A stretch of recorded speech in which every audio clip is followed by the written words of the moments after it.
Hello, everybody. Hi there. It's a blurry. Oh no. Is it? Yeah. Oh, it should straighten out. We'll straighten out a little bit. Yeah. What's going on, everyone? Hey. Thanks for waiting. We have another exciting night of I Hate My Kemper. How did we do it before we went? Help! I hate my Kemper. Yeah, and I've spent pretty much most of the day here with Chris, and we had a great time. We were down and stuff with your amp upstairs and screwing around with. He brought his amp. So what I decided to do was, hey, I got two cabs, and they're the same cab you use. You use the Mesa Vintage 30 2x12. So I brought them down here. And before I get into that, let's introduce Chris. Yeah. This is Chris Slapnik from EVA Under Fire. And why don't you go ahead and tell us a little bit about yourself and your band and all that stuff. I mean, I play guitar in EVA Under Fire. I play the rhythm guitar, so I don't get to do the cool shreddy stuff. You keep it all together, though. Yeah. Right. I'm what you call the good guitar player in the band. I'm sure Rob's gonna like that. Yeah, that was just for him.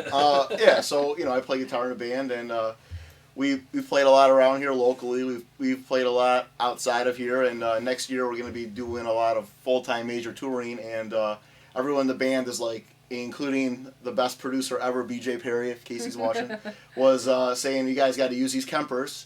So I begrudgingly went and got a Kemper because I was trying to be a team player, and I just hate it. Like, I got it, I messed with it for a little bit, and I was like, I really hate this thing. And then it just really has sat and collected dust in my living room for 10 months. Wow. Wow, that long, huh? Yeah, I was just I just don't like this thing. I wish I could sell it. Wow. Okay, well, we're going to change your mind. yeah, we're going to change your mind tonight. I hope so. Yeah, well, the thing is let me do a little bit of, bragging about you guys, because you're a humble guy. He's a humble guy, and even before the show, I'm like, yeah, talk about your band. He's like, I'm just not comfortable with doing that. Well, let me ask you some questions. Okay. How many likes do you guys have on Facebook? I really don't know, but somewhere around 114,000, 115,000. Yeah. So, okay, and you guys are a legit band, and they're real likes because every time Amanda, your singer, goes live as EVA Under Fire when you guys are on tour and stuff, it's like a blizzard of hearts. Right. Everybody's watching and you can't keep up with all the comments. It's like, oh my God, these guys are you guys are legit, Yeah. I mean, you guys have done some major shows with a lot of major bands, and next year, you're going to be doing tour in the works. you got some nice touring. You go ahead and tell us about that if you're allowed. I mean, I don't want to mention who it might be because it's not confirmed yet, but it's definitely going to be going out and doing some, major touring with, professional touring with major bands that everyone here would recognize and know their name, and, it's... And if you know me, it wouldn't be the tour to be on to end all tours for me. I wouldn't have to do another one. Yeah, so it's just to do stuff at this level, apparently I need to have a Kemper, so I just, So here you are. So here I am. Yeah, well, that's the thing. In misery. Yeah. Well, and that's the thing. When you're doing major tours like that, I mean, it's all about keeping everything consolidated so that you're not bringing all this gear, because it costs a ton of money to lug all that gear around. Yep. And when you're playing with other major acts, you get a certain amount of time and space to do your job with, and Kempers are, probably the most highly recommended product on the market as far as going out on tour and playing live with, because I see a lot of bands use them, and the other thing they're talking about us doing is playing overseas, which of course would be a dream for me. Sure. But if you play in a band, it's ridiculously expensive to ship gear overseas to play. A lot of bigger bands have storage lockers there where they keep their gear. Yeah. Well, with a Kemper, you can literally put your whole show on a thumb drive, a little flash drive. Right here. Yep. This is what he'll be touring with next year. So all you got to do is take that. You can rent a Kemper overseas, and there you have all your sound. So in theory, every time all these things I know about, I'm like, wow, this is all awesome. And then I'd be at my house and I'd plug mine in, and I'm like, wow, this sounds awful. Well, and I'm sure you guys watching right now are familiar with this, because you're not the only one. You're not some guy that, you don't know what you're talking about or blah, blah, blah. I mean, I'm a Kemper guy. I have a Kemper here, and I have a Kemper stage right here. and you go through the honeymoon phase of like, oh, this is so cool, and blow. Then you go like, oh, it's not as good as I thought it would be. Then you end up down the rabbit hole with all of the different profiles and all of the, and then pretty soon you're like, I don't know what I like, you know, and it just gets confusing. And I never had the honeymoon phase with the Kemper. I hated it from day one. But you know, when the studio, our amazing producer BJ uses that, and when I hear the guitar on the album and stuff, I'm like, this sounds really good. Mm-hmm. You know, so I got some of those profiles from him, and I'm just like, these sound good when he uses them, but I can't get this to sound good. You know what it is we were talking about this today, and a lot of the profiles that are out there are made for studios, like for mixes, you know, for like, this is great in a mix. And so the only thing involved are these guys, but not these guys. Your hands aren't involved. So you'll play these profiles that sound great in a mix, and your ears are like, you know, having arguments with your hands, because your hands are like, I don't like this. I don't like how this feels, or whatever. And your ears are like, yeah, but it sounds good in the mix, you know, or whatever. But your hands always win, because if your hands hate it, it doesn't matter what the ears think, you know. So it's always about finding the profile that both your hands and your ears like, and just pretty much going that route. So what we did was I had Chris bring his amp, because you play a what? It's a Bad Cat Hot Cat 30. Yeah. That's a pretty rare amp. It's hard to find profiles of that, number one. So thanks a lot for that. Got to make it easy. Yeah, exactly. I'm blocking you on Facebook. So there's that, and then there's the fact that I had him bring it because I'm like, okay, let's find out what your amp sounds and feels like. Okay? So we brought it up in the living room, and we played it, and I'm like, let's include it in the show. So I got two Mesa 2x12 cabs. So I got on one mic, which is a Sennheiser E609 on both cabs. And so I have both cabs mic'd up for you. I have his amp on one of them, and I have the Kemper on the other through my Syn 5050 all-tube power section, you know, that's hooked up to my other cab. And so what we're going to do is we're going to hear them both tonight, and he's going to A-B it with the Kemper and the Hot Cat, his actual Hot Cat amp. And we're going to try to find something that not only sounds just as good or hopefully identical, because the profiles I have aren't of his exact amp. So, that being said, we're going to find a profile that at least comes close to it and maybe even sounds better. I don't know. It's possible. Why not have something that sounds better, right? I mean, wouldn't that be ideal? So that's what we're going to try to do tonight. So he'll be going back and forth on our MXR AB switch down here, and just trying to do that. So I got a bunch of profiles here. I got some from Live Ready Sound. I have some from Matt Fig for the Evil Kitty amp module, and I also have some from, I think it's the Amp Factory, I think, and maybe one other place. You looked at me like I should know that. Yeah, I know. Yeah. Well, do you want to say hi to some people? Yes, go ahead and say hi to some people. All right, Dave Salvador, you made it tonight. Finally. Right. What's up, man? He always goes back and watches it on the rerun. Yeah. What's up, rerun? Derek Merrill, hello. What's going on? Half-hashed, HH is present. Hey. Hey, Jeff Parker, our inaugural Help I Hate My Kemper. That's right. What's up, He's Jeff? back. He says, as the inaugural Help I Hate My Kemper guy, I'm loving it now. He says, takes time to learn, played out this weekend. Everyone in the band was impressed with what he could do now. Sweet. That's awesome. So there's hope. There's hope. Let's see, Andrew Stone Rock is watching. What's Ben up, is here. He says, word up. Word up, Ben. Right, let's see. And Helix Banana. What's going on? Someone said they were rocking Annabelle. Oh, nice. Earlier. That's one of our older songs. Yeah. From our Anchors album. Yep, and Paul Smith is here. Sweet. Hey, Paul, how you doing? Tom Blaze, too. He says the lady gets finer each week. Ooh. Oh, man. He didn't see my costume from last night. I was a lady yesterday. I was a trashy lady. He was. He looked better in that tube dress than I would. It was a little short. Right, a green wig. And nice. Since you're telling about the gear, the guitar I'm using is it's just a it's not custom, it's a parts Telecaster with bare knuckle pickups. Yeah. So what kind of, like, and just so you guys know, I did post a link to EVA Under Fire's Facebook page in the description. Please go give them a like. They are a legit band. They're 100% amazing. I enjoy their music very much. I'm a prog snob, and I still enjoy their music. Yeah. You know, I'm gonna play your favorite. I'll play your favorite little. Nice. Yeah. Betrayer. Yeah. That was the song that got me hooked on you guys. Yeah. That was Andrew Stonerock. He was playing Annabelle in his That's check. awesome. Yeah, that's great. Betrayer is still like one of my favorites. That's one of my favorites too. Yeah. We actually still open with it at shows. Sweet. For the time being. Cool. It's gonna be retired real soon. Oh no. Yeah. Yeah, check with me first. Yeah. No, I'll give a quick story. I first met you guys when we played at Diesel. Yeah. And you guys' like advertisement was all. I mean, it was like every day. There was no escape from EVA Under Fire. Yeah. I mean, and you guys had new videos and new songs and stuff like that out, and you were promoting the living daylights out of your band.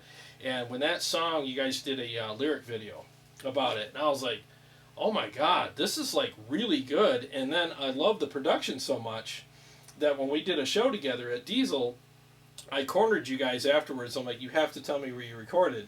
And you and Amanda were like, just go see Mick Maslowski over at Zoinga, and you'll have, I guess, whatever he did for us, he could do for you guys. Yep. And we went there, and yeah, for sure, it was a great experience with Mick, and he's a fantastic guy, great, producer and recording engineer. So, and I still, to this day, that album still holds up to everything else out there. Like, his stuff, he did a great job. I mean, we were really happy with, what we got there. Like you said, it sounds just as good as other major albums. Yeah. Well, and the thing is, too, is I've thanked you before, but I'll thank you publicly now. A lot of times, local bands, when they meet each other, they don't want to help each other because they're like, well, if you go record with him, then you'll have the same stuff we did, and we don't want to help you. But you guys were very happy to just openly share that information with us, and that spoke volumes for. And plus, I mean, who doesn't want to help Mick out? Now that you know him, he's a nice guy. You know what I mean? So you're helping Mick, not us. Well, I think you and I were bonding out in the outside area about another band that was there that was just that was a nightmare. They were not nice people. Exactly. Yeah. So, but I really sent other appreciate people to the Mick help. too. Yeah, we have. Yeah. It's a chain reaction. Yeah, exactly. Mick and Paul Raymond from Full Send Recording also has helped us out a lot. So yeah, great places to go. Looks like we got 34 people here. Let's give everyone a cheers. Yeah. Where's your? And I was gonna let Jeff know that I've got the peanut butter whiskey tonight. So thank you. Cheers. Yes. Yes, fake cheers to Chris. I'm not drinking. Right. After last night. He's recovering from Halloween party. Yeah, so here's the signal chain. Again, I have the E609s hooked up to both cabs going through the Line 6 M20D PA, which is, there's no effects on them. There's no EQ, there's no compression, nothing. It's just straight up mics going into there and out to the interface to you guys. So that's what you're listening to tonight. There's no magic, there's no special anything. Now, also I will say that Chris, before he came, we talked about like you use an overdrive. Now you used one sometimes. Yeah, well I used it really just to like if I wanted to make feedback or when I did a little tapping part, you like to make it a little more beefed up or compressed, but typically I did not use one for like all my rhythms and stuff, no. Yeah.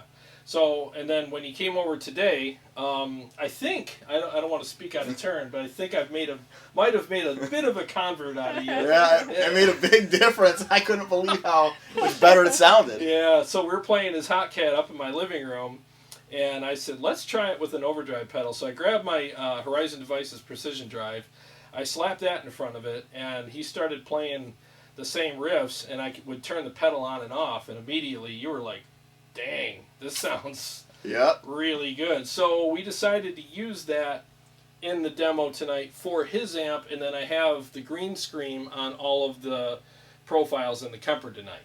Okay? I was trying to get things more, simplified. Yeah. Thanks to you, I'm getting more stuff now. Well, when you're done, it'll be simple enough. Oh, yeah. It's going to sound so good, though. It really is. I mean... Vox Pathfinder says any difference between E609 and the E906? I think the E906 is just an updated version, and I've read different reviews of them. Some people say that it's, they don't really notice much of a difference, and they think it's, and some people say they can hear a little bit. So there you go. I'm happy with the 609s. I think they sound really good. I like the fact that they're kind of big, and they cover a big part of the speaker. So, it's not so, pointy, just getting a little bit of the speaker. So. Well, you guys ready? Mm-hmm. All right, so what we're going to do is we're going to mute this mic when Chris is playing so that you don't hear like the room noise, and you're just going to hear the E609s.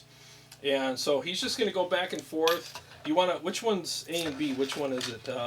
Well, A is the Kemper and B is the Bad Cat. Okay, so A is Kemper, B is Bad Cat. So why don't you give them a taste of what each sounds like? We'll start with Bad Cat? The Bad Cat, okay. So we can hear what we're up against here. And let me mute the mic and go for it.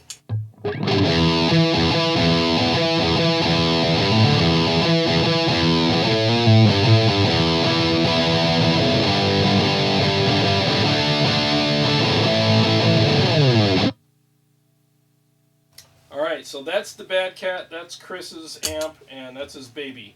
So let's hear the first Kemper profile that we picked, and what we'll do is these are all kind of just set at everything's neutral. Okay. So I'll add an overdrive. There's one on it right now, but it's just kind of just feathered in.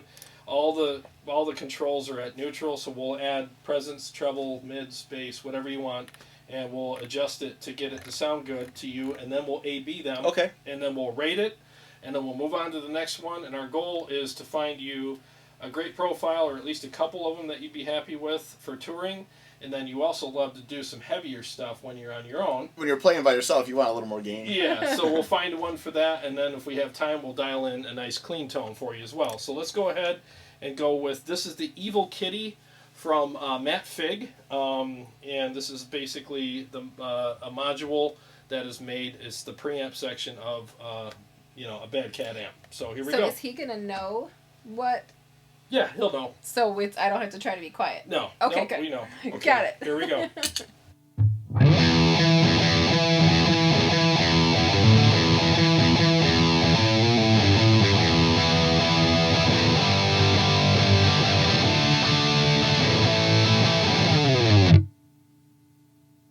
So what do you think of that? I actually think that sounded pretty good. Okay. All right. Do you want more or less of anything?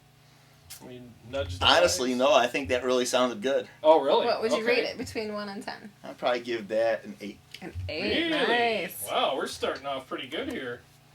How did it feel? It felt good. It really sounded good. It felt good. Yeah. It had a good tone. I liked that it was a little more, to me, it sounded a little more fuzzy than my amp. Okay. Which wasn't a bad thing. Okay. All right. We could probably, we can nudge some things here and there and make that work. Well, let's see if there's another one that you want to work with more. Yeah, Let's keep sure. going, We can, and then we can do that. we can go back at the end. Before we do that, I want to do a couple things here. What did I want to do? I'm just trying to get my train of thought here. So let's cover a couple of things. Now, I did talk to Tim Warner, who owns Live Ready Sound, yesterday, and thank you, Tim, so much for the information that you gave me. I'm not an expert, but what I do is I go to experts to learn things, because I think the best thing you should know is what you don't know, so that you can go to people that do.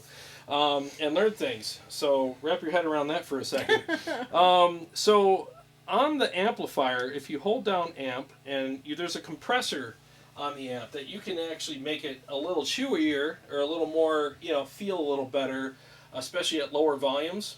And also on the Kemper, you have, if you hold down the output section, you can go to the monitor out and adjust the EQ for that, because you don't go direct for your monitoring, you use a cab and a real power amp. So because of that, you want to EQ your cab the way you like it, and then let front of house have an IR and do what they want with that. Right, because to make it clear, I'm not miking the cab. Exactly. You're using that for your own personal Yeah, that's just for me. And you have to be happy with that, or else you're going to be up there in front of 50,000 people miserable. Poor you. Or 5 people. Yeah, anytime you want to trade places, let me know. Right. All right, so especially next summer. Yeah, exactly. So let me juice the compressor a little bit. Let's see if that feels a little better for you. Okay. And let me mute the mic and go ahead.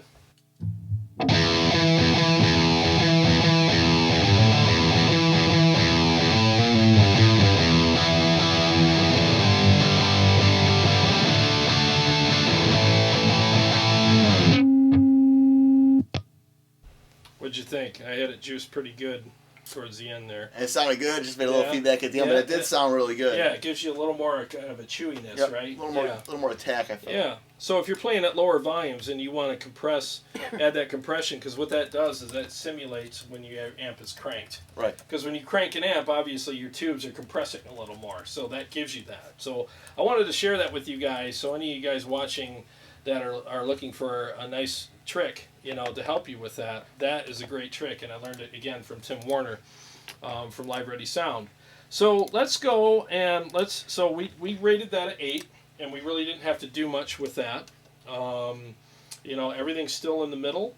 I think the secret here is the right places to get the good profiles. Yeah. I was on the internet getting the scrub profiles. Well, and now here's the thing.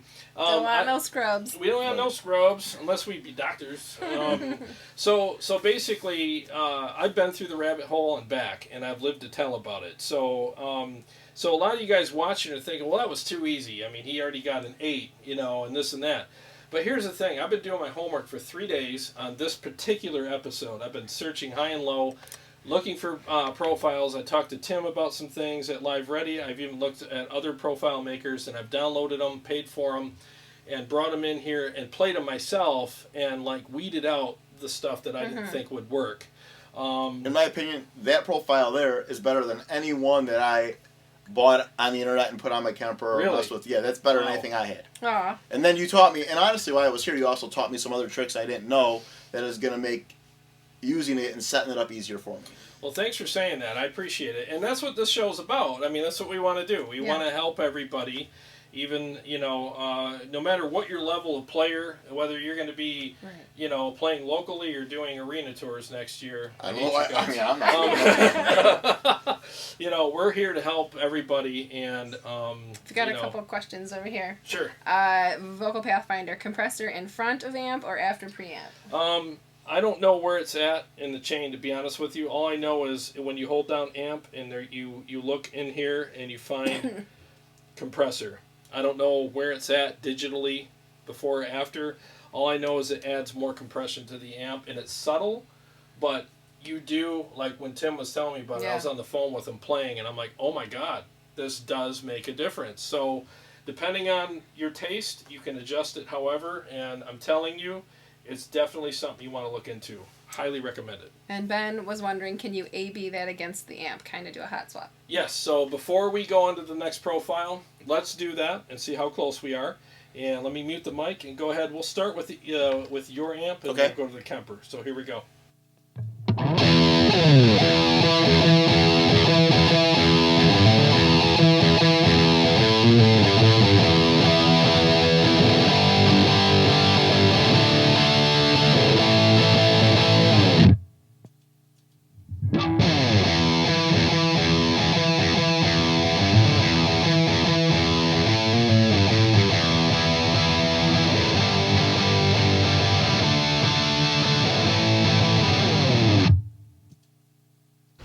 That was damn close. Right. Yeah, I mean, sitting where I'm sitting now, see, this is the difference. I'm not sure how it would be in a mix with a full band. Sure. But just sitting here with us messing around, I prefer the way the Kemper is sounding right now. Uh-oh. I honestly do.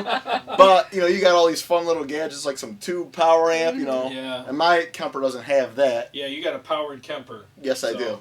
He was wondering Kemper stage or original. This is the Kemper stage, but he has a rack. You got a rack unit. I got the rack, the 600-watt powered rack one. Yeah. So now I'm like, well, man, did I mess up getting that, or should I? Well, I guess the question I really have for you is, what the sound guy is going to get from you, if we were using this right now, would not have that tube power amp. This tube power amp is only for monitoring and here for us, correct? Okay. Yep, correct. And that's probably the magic sauce. Yeah, the tube power amp does work. In fact, I will be doing an episode about that soon, like why I think that hooking up to a tube power amp in a real cab, what I think of it. Does it sound better? Is it worth the trouble? Is it worth the money? And I'll just let you. I mean, it kind of is. so we'll work with that. But it probably for what I'm gonna be doing over it seems like it would not make it simpler. That's which is what I'm trying to do, which is have the 600-watt Kemper in the rack. One's going to go out to the front of house. Yep. One's going to go to my cab on stage, and that's it. But that said, though, that Synergy Syn 5050 is rack mountable. Oh boy. Yeah. So you can put it in there. I'm telling you, man, that thing is it's so good. It really is. I never realized how great power could be, but it's amazing. That's why all those old tube amps and tube amps are the way to go usually. Yeah. You know, that's why I'm like I have a hard time. Like, man, I'm really gonna get rid of this tube amp that I love and use a Kemper. You know, it's like. Well, this adds the magic back in. You know exactly. What I mean? And it's rack mountable. So it's a good option for you. So this is the Evil Kitty HG Studio 1. Got that. So we A-B'd it. Sounds pretty close. Sounds, really good. Yeah. You gave it an 8. So I'm pretty blown away at how good it sounded, actually. It's better, like I said, better than anything I was able to get on my own so far. Wow. That's awesome, man. So what's the next one called? Well, the next one, we're in Evil Kitty Studio land, so let's do...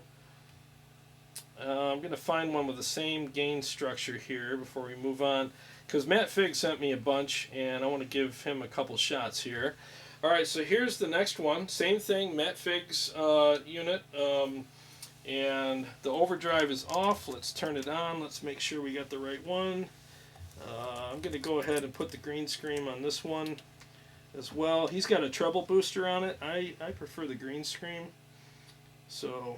You guys, we still have some t-shirts available. Tone Wars t-shirts for $25. You can send Jarrod an email with your mailing address, and he'll get in touch with you. You can pay over PayPal. PayPal? Yeah. PayPal. Yep. Just email Jarrod your size. We do not have 2XLs. I feel like, we have sold out of all of the 2XLs. So we have small, medium, large, and extra large. Yep. Lots of large and extra large. Yep. So feel free to do that. We appreciate it very much. Yeah. All right, so now let's go check this one out, and then we'll A-B them afterwards. So you don't even mess with the bad cap then? You can if you want. Yeah, whatever you want. Start there? Yep. Okay.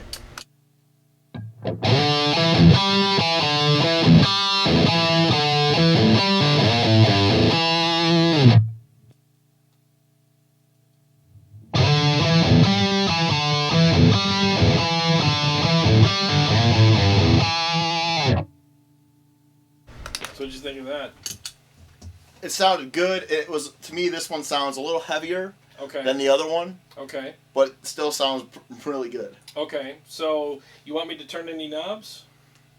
Let me check it out again. Okay. Go ahead.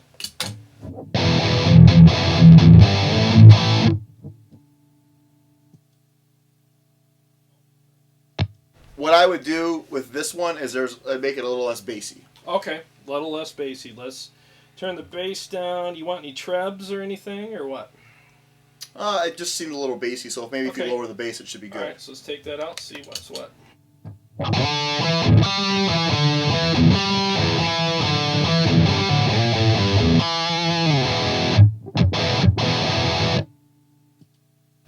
That sounds really good. Okay, so... 1 through 10, what do you think?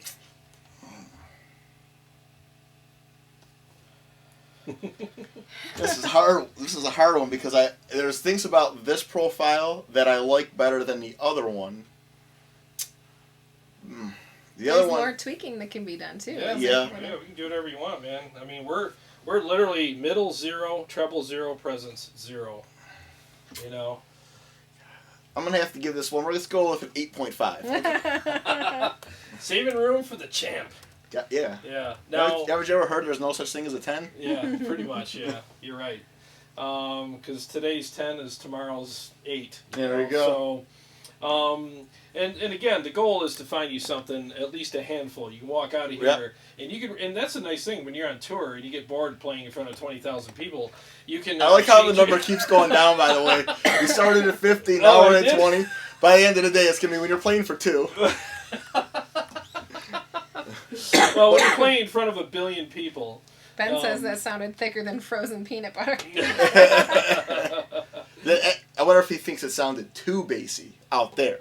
Oh. In the room, once we lowered the bass, it sounded really good, but I'm not sure what necessarily he's in my hearing. in-ears, it's great. And I'm hearing their feed, but then again, I don't know what they're listening to it on. But yeah, it sounds good in here. Listen, if I left here today with both of those profiles, I'm a happy dude, and I'm like way farther ahead than I was before I came here. Well, both of those for me are workable and fun, where I would be happy with those. Great. That's great. That's the goal here. I mean, now you got at least something that you can keeping on the back burner. You haven't played me any crate type of amps yet. No, we'll get there. Yeah. So, what amp is the Bad Cat based on? The Hot Cat 30? I don't know. It's just Mark Sampson, who designed Matchless amps when the Matchless went out of business the first time. He went over and started Bad Cat, and this was one of his amps, so it's probably based on some sort of Matchless. Okay. The Chicago Todd, hey there. Hey, what's up, buddy? He says, hey, a little bit of good news, bad news. Good news is I plastered my Tone War sticker on my FRFR cab and brought it to our gig on Friday night. Thank you. The bad news is my FRFR cab is a head rush. What a wait. That's funny. That's hilarious. Let's see. I'm going to slaughter this name. Toucheres or thrills. I want to hear how the Kemper cleans up, volume down on the guitar versus the real amp. We can do that. Let's do that real quick. So let's start it real quick. Start with the Bad Cat. All right, let me mute the mic and go for it, man.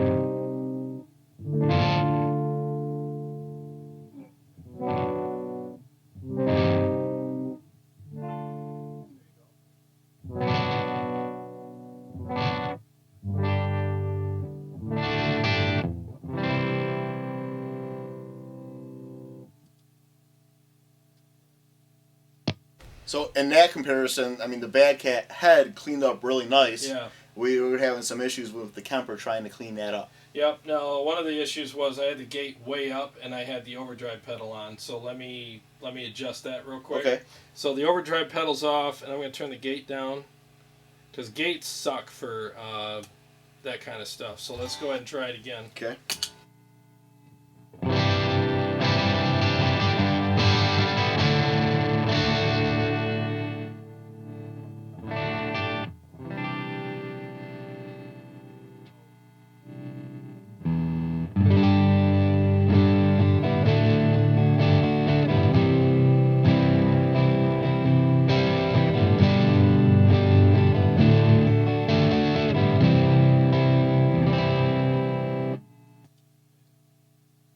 So how was that? So that worked a lot better. Yeah. But in this Noise shootout, I definitely think the Bad Cat head was a little better when you rolled back the volume. Yeah.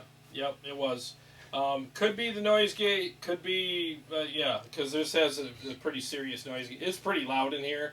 So if I turn the noise gate down, everything just starts blowing our heads off. So the thing is, too, is for my application, you know, the way you can set up a Kemper, I mean, if I need a mid-gain stage, you can just make one if I get a good profile, you know what I mean? Yep. Because the thing with the Kemper, to me, is more of the, you know, you're on stage, they don't have to mic the cab. It's just a simpler, easier setup. It's cleaner to get them a cable from the Kemper than mic a cab, you know, so there's going to be some drawbacks to it, but the pluses, you know, from what I understand, way outweigh the negatives. Yeah, because again, you can if you can't get it to clean up, what you can do in this room, it's very condensed, and we got cabs blowing our heads off and stuff here. That's why we're using in-ears and stuff. But you're going to get a lot of feedback unless I don't use the gate. But on a big stage, it's going to be a completely different thing. So all right, so with that, we'll move on to let's go to let me go to. I'm going to go to my favorites. I saved you one from Live Ready Sound. Okay. Which we're going to We've find. got our next fight night coming up in a couple Sundays. Yep, couple more Sundays. We're going to put the Kemper stage up against the XFX 3. That's right. Oh, wow. Yeah. We're meeting with Paul tomorrow night to shoot some fun promos. Yep. Now that's something I almost wondered if I would like better than a Kemper, but you know, you're showing me some stuff on the Kemper today. I'm like, that sounds pretty good. I was always like, man, maybe I should get an XFX instead. Don't tell Jarrod. I think I honestly think that once we get you dialed in on something tonight, and if we have to do any fine tuning or anything like that, I think it's going to work out just Well, you've fine. already found me 2 profiles that I like that blow away anything I had. Good. Yeah, I'm convinced that it's just a matter of time because I've been there. I've been through it. I know what it's like to feel confused and to not know what you like anymore and to have all that stuff. I mean, it does get to you. Sometimes I am confused. Aren't we all? Yeah, I'm just trying to find this. He sent it to me. There it is. Well, Okay. if any of you are out there and you would like, if you're local, or if you can afford to fly yourself here to Michigan, Yeah. you want to be on an episode of Help I Hate My Kemper, or Help I Hate My Helix, or any other piece of equipment that Jarrod knows about, reach out to us. You can send us a message on Facebook. We're Tone Wars, 2 words, on Facebook. You can email Jarrod. You can private message, whatever it is, but we would love to consider it. Yeah, because that's what we're about. We want to help you get the most out of your gear. And like I said, since I've kind of been through the ringer on a lot of this stuff, I'd rather kind of act like a tour guide. I don't know everything, but I think I know enough to get you out of the hole and at least get you into things that at least you like what we're doing here. A handful of profiles you can walk away with and go, within a week, I'll have one of these as my favorite. Yep. You know what I mean? And you'll know. So, all right, so this is Live Ready Sounds. This is a Matchless, who, same guy that made the Hot Cat. The bad cat I had. Yeah. So we're going to see how this works. Let's go ahead and mute the mic and see what we got here. So start with the bad cat again. Sure.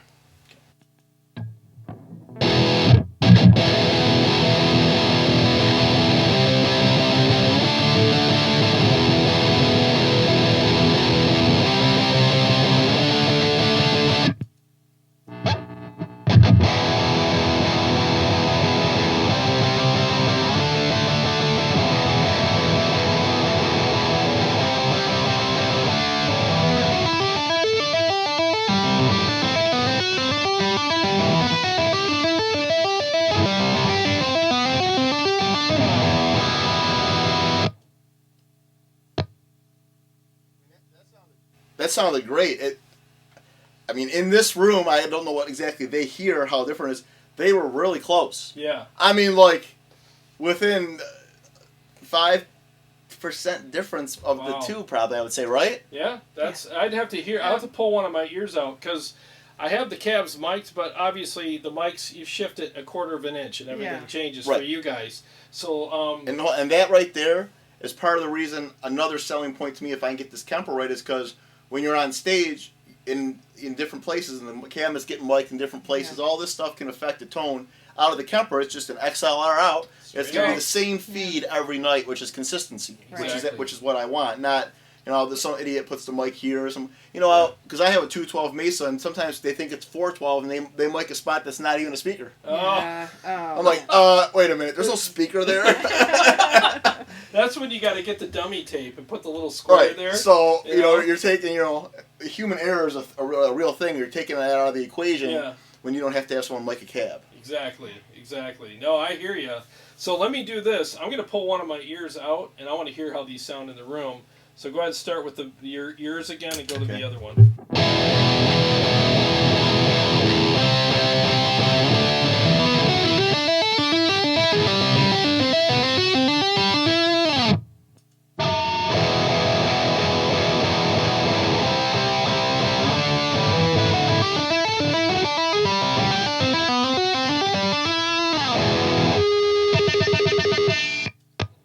What was that?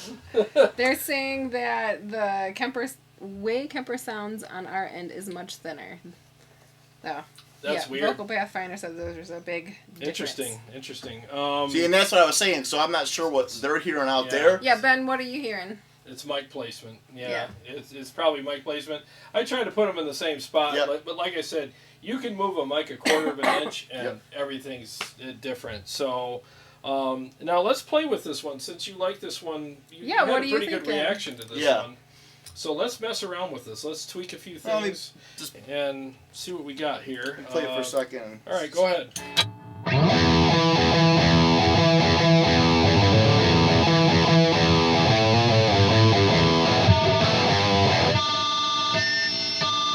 So that is loud. Yeah. So I would start. For some reason, it's making feedback. Yeah. So let's go ahead and your noise gate. Let's turn the noise gate up. Let's see what that's like here. Go ahead.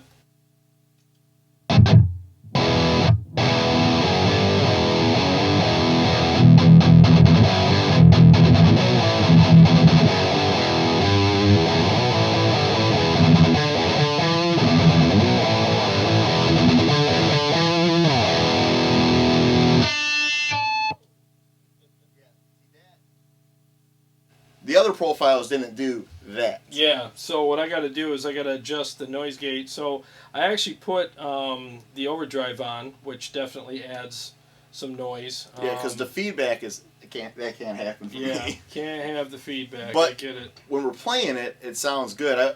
I wish I knew what they were hearing as the difference. Yeah. The only one that's really saying anything is Vocal Pathfinder. He's saying push the mic closer on the Kemper. The mics are actually like right up against the grill, and what I have is those amps. I forget what they call what the mic stands are called, but they're actually drilled into the bottom of the cab, and the mics are pretty much. I drilled them in the same exact spot, but there's an angle. There's like a sweep on the mic, and I try to get it in the same spot, but I mean. Again, it's really hard to measure. Ben says it sounds very close on his system. Yeah, okay. Oh, so for him, the amps sound real close? Yeah. Yeah. Right. Okay. So I nudged your highs a little bit. And just so everybody knows, like on his amp, on Chris's real amp, the Bad Cat, there's a Horizon Devices precision drive on it, and that has a noise gate on it. That's really helping clamp down on this. And on the Kemper, I have to adjust the noise gate inside the Kemper to attenuate for all the stuff that's going on. Because again, we're pretty loud in here, right? Derek says it sounds good, very close. Yeah, it sounds very close. Great job, Tim. Great job, Matt. You came up with some really good ones too. We're going to be fighting if I don't leave here with a link for these 3 profiles. I got to do what I got to do. Yeah. Well, what do you think about that one? 1 through 10. You got an 8, 8.5. We're going to give that one an 8.7. 8.7. Oh, snap. 8.7. That one would be scored a 9 if we could get rid of the feedback. Well, let's work on that without trying to kill you guys. I mean, obviously, I don't want to hurt everyone's ears. Yeah, because I know on their end, it's got to be the most annoying thing ever when I stop playing and it goes. Yeah, so let's go ahead. I'm going to crank this gate up.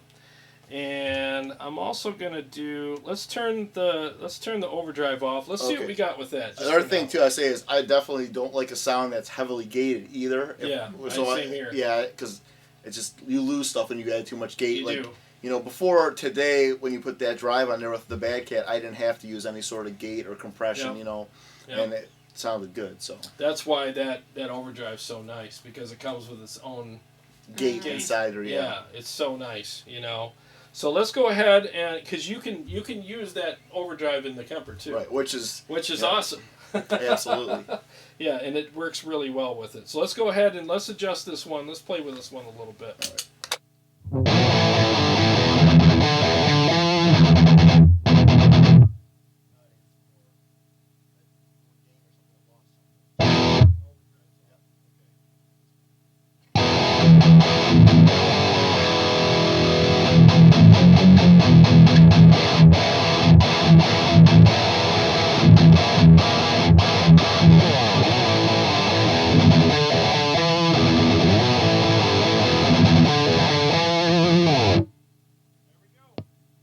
There we go. That's it. I mean, nice. I think that sounds great. Yeah. All right. So we want to go 9? 8.7 to 9? Look at her trying to look at sell her. You. That's just like a woman, isn't it? Trying to upsell you all the time. Did Tim promise you some money? Right. I mean, we can give that one a 9. I think that sounds great. Now, if what I would actually like to try to do real quick is A/B that with the Bad Cat now. Now, with this the way we have it set. All right, let's do that. Here we go, guys. Start out with the Bad Cat. And so let's do Bad Cat, Kemper, Bad Cat. Okay. So A/B/A. Here we go.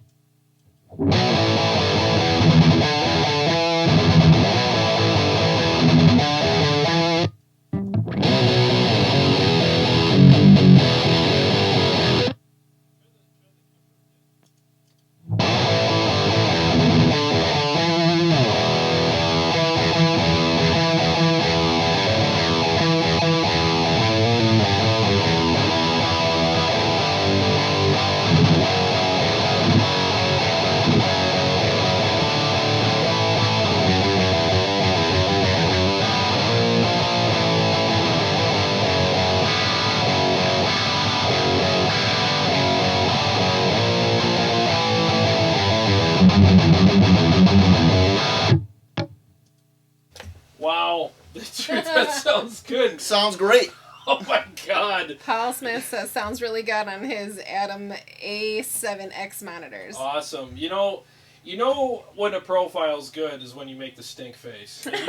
You had the stink face. Sounds. I mean, like I wish I knew what in this room. That right there is the best of the three, but I would like the other two as well. But this was the matchless one. Yeah. Go figure. Yeah, this is the Matchbox. Yeah, well, he calls it a Matchbox, but yeah, matchless. Yep. Yeah, it's probably after his favorite band, Matchbox 20. Yeah. I don't know, Tim. Tell us what your favorite band is. Right. But Tim, actually, I was taking a walk today out in the woods.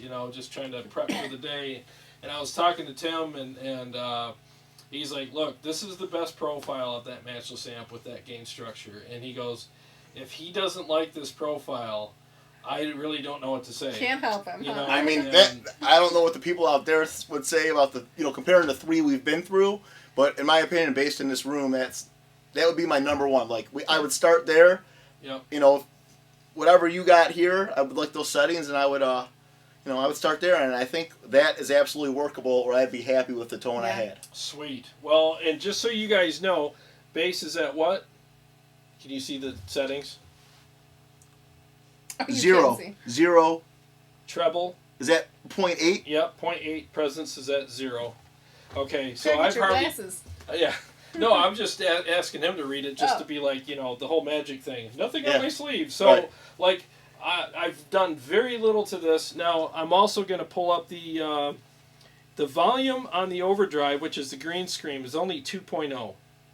That's it. Tone is at 5.2, drives at 0, mixes at 100%.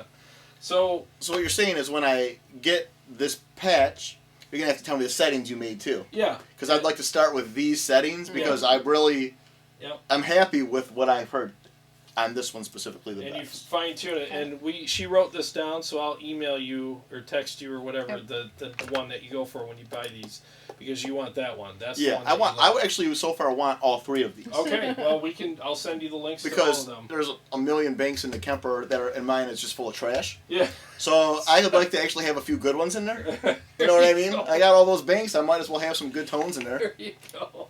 So all right. So now to round this all off, I think that we found 3 winners that I think, and I agree. You're not going to find a 10 here tonight because, well, I guess it's possible. Because I'm not drunk? Yeah.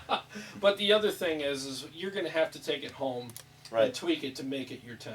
Oh, my God. I'll be calling you screaming and crying. No, it's all good, dude. Let me tell you, when I watched the show the first time you did I Hate My Kemper, and you had these people on, and you guys got the tone so quick, I was screaming at my TV like I was watching the Lions or something. Like, you mother! I was so mad. I'm like, this is bull. I'm like, this doesn't happen. But so now that I've seen how you work, you didn't just get me these tones in 30 seconds. You put some legwork in. We talked about what I want. Yeah. So that's how you got the tones so quick. Yeah. But as a watcher, a viewer, and I was watching that, I was like, I spent hours with this thing. I want to throw it out the window. Yeah. I'm like, how is he finding this stuff so quick? And now, it's where you got to know where to get the right profiles. Yeah. You got to talk to someone who really knows, and Kemper should just endorse you. Yeah. There you go. Thank you. If any from Kemper is watching, this guy should be, Well, thank you. I mean, you're a brand ambassador, sort of. Look at you getting all. You're like. Thank you. Free stuff. I appreciate it. I mean, and the thing is, I do my homework because I don't want to look bad. Right. I care, and she'll kill me. And plus, I really want you to. I mean, you drove an hour to be here today, and I don't want to waste your time. I want you to walk out of here happy and I know great people. Like Matt Fig is a great guy. He's a local guy. Tim is an awesome guy. I've learned so much from Tim. If I was wearing a hat, I'd take it off to you, Tim. You have taught me a lot, and I appreciate it. And, I mean, Tim's, he's a profile maker. He knows what these amps are supposed to sound like. So, and I trust him, So, this one definitely, I think, is a good workable unit for you. We got rid of the feedback. And I knew that we could. And is there not a lot of compression on it? There's no compression. Let's bump the compression up. Let's have a little fun with this. How much gate is on there? The gate is at 8.7, but is that high or I don't know? That's pretty high, but we're in a small room, right? So I mean, this set might look a certain way online, but there's how far away is that cab? I mean, 10 feet.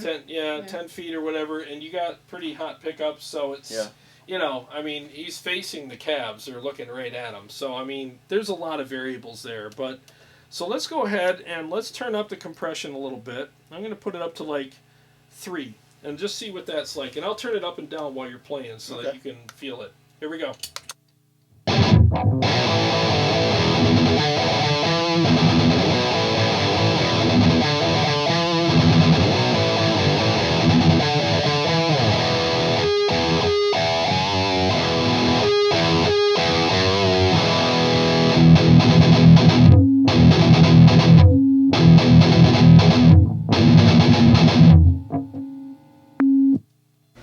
Yeah, the compression was up to 6.9 there towards the end. That's why we're getting some noise. Yeah, I like it when it was definitely lower. Okay, so we can put it at like 3. Let's go to 4. Let's see what that's Ben like. says the Kemper is dialed in. You could easily swap the Kemper for the real amp and not know which is which. I agree. This is going to definitely be my number one. Like I said, I want all of them because I would like to have a few good options. Sure. But this is where I'm going to start. We've probably, you know, if we can... My only concern, if we could dial back, if I could dial back a little bit of gate, but they're right. This is a great sounding. Oh yeah, I think that once you fine tune this, you're gonna have it exactly the way you want it in no time. You know, and that's the nice thing about these profiles is that I think for most of us, they're about 85% there, and the 15% that's missing is just open to subjectivity, personal preference, and personal preference. You know? Now I don't know what would go. You know, let's put it this way: if what I'm hearing in here right now, if that was a sound that went to the board. You'd be happy. I mean, I don't think I could be any happier. You know what I mean? I'd be like... Yep. Well, Tim has a Live Ready Sound impulse response pack of the Mesa cab with 2 really good mics on it that will... Which we're going to put on my Kemper. Yeah, so we'll get those from Tim. Just imagine, here's how I feel right now. This is how happy I am with this sound. It's like I went to the strip club and it was all 10s. And while I'm there, they're feeding me steak and pizza. It doesn't get any better. I am in heaven. Well, I'm glad that we could do that for you. You know, that's really cool. I think that we found the right thing for you, and I also think it was a good idea to have your cab down here because now there's no guesswork. You're going to walk out of here going, all right, I had my amp here. Yep. Through the same cab and played both things. Yep. A, B, right next to each other in the room. So what's going to be funky for me is when I put these on there, you know, and I hear it with my power section, right? Yeah. So I might hate it so much that I have to get a rack-mounted tube thing like you do. But we'll see. I think it's going to sound good. I really do. I think the power section in the Kemper is very good. Any of you guys watching right now that have the Kemper power section, if you've compared it to a tube power section, please post in here.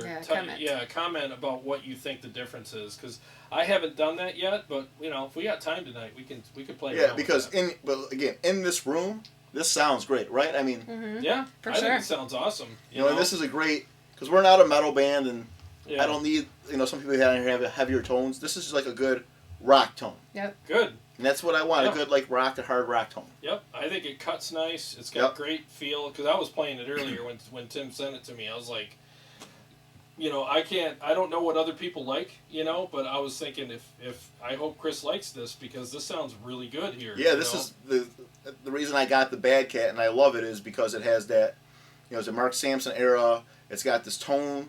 Everything about it I love. Yeah. And this is so close. Yeah. And of course it's a matchless. So. Yeah. So of course.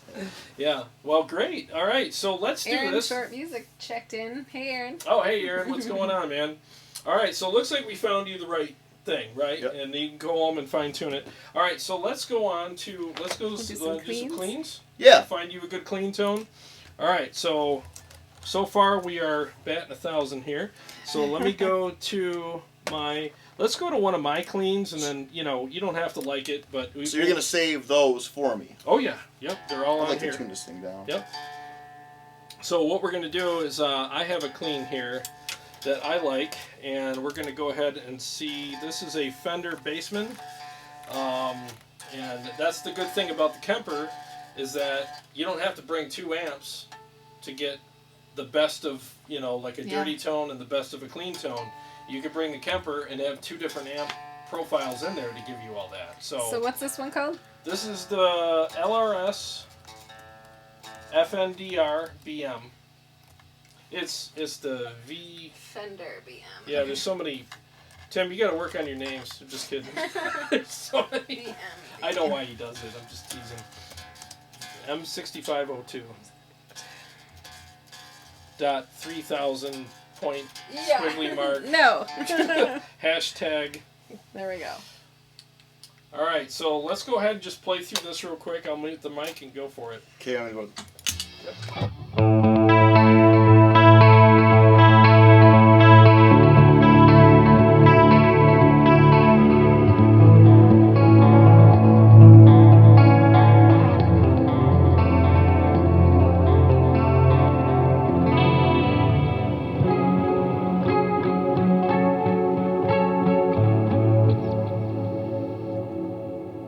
So for me, that's just way too affected. Okay, all right. I would have what I would prefer. I use a light reverb and some delay. Okay, so let's do this. Let's turn off all the effects for now, and let's see if the tone works for you. Okay. Okay, so here we go.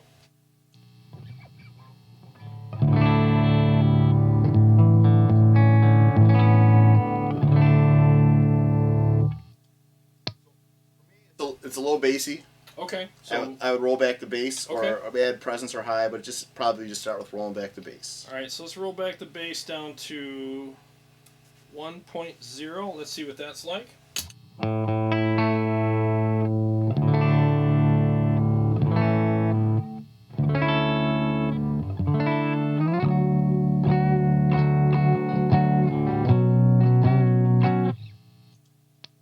I'd still say in here it's a hair bassy, just a hair. All right, so we'll take it down to 1.5 Okay.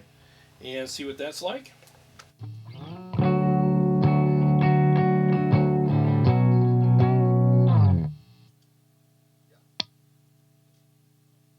There we go. Yeah, that's a lot better. Okay, all right. So do you want a little more sparkle? You want some high end or I would probably put a little bit of reverb on there.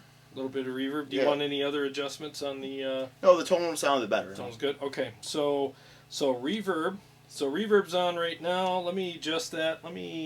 Not heavy reverb, just a light little, Okay, let me like a take- spring reverb or something. All right, so this reverb here is a Formant reverb, whatever the hell that is. Go ahead and see what that sounds like to you.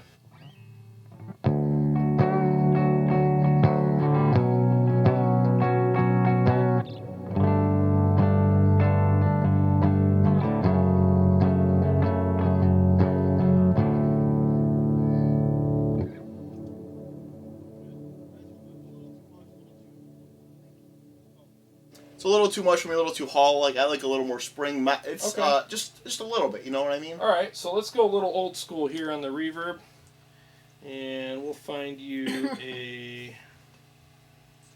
I always go for the crazy reverbs because of what I do. So. And you do it well. Thank you. You're welcome. Thank you very much. Yeah, I like. You guys doing- are quiet on the comments. Let's see. Ooh, Ben says, very nice tone, great cut, huge depth, great harmonics. Everything is sounding awesome. Very nice guitar playing, by the way. Oh, he's a good player. Yeah. He's a very good player.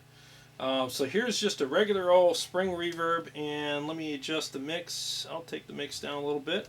All right, go for it, man.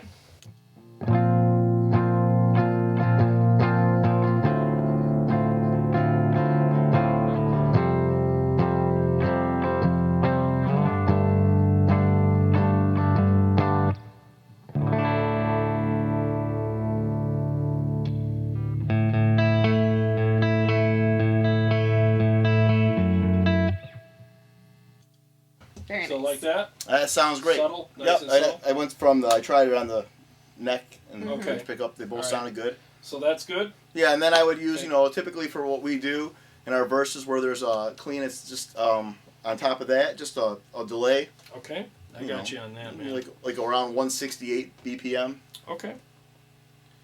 I can do that. What's the BPM that you like? I like, well, my delays are typically for leads, but let me Yeah. see what it is on here. Mine are usually set per song, Yeah. but I just know that that's like an average, Yeah. speed. My BPMs are, yeah, this one here. So you want something a little quicker.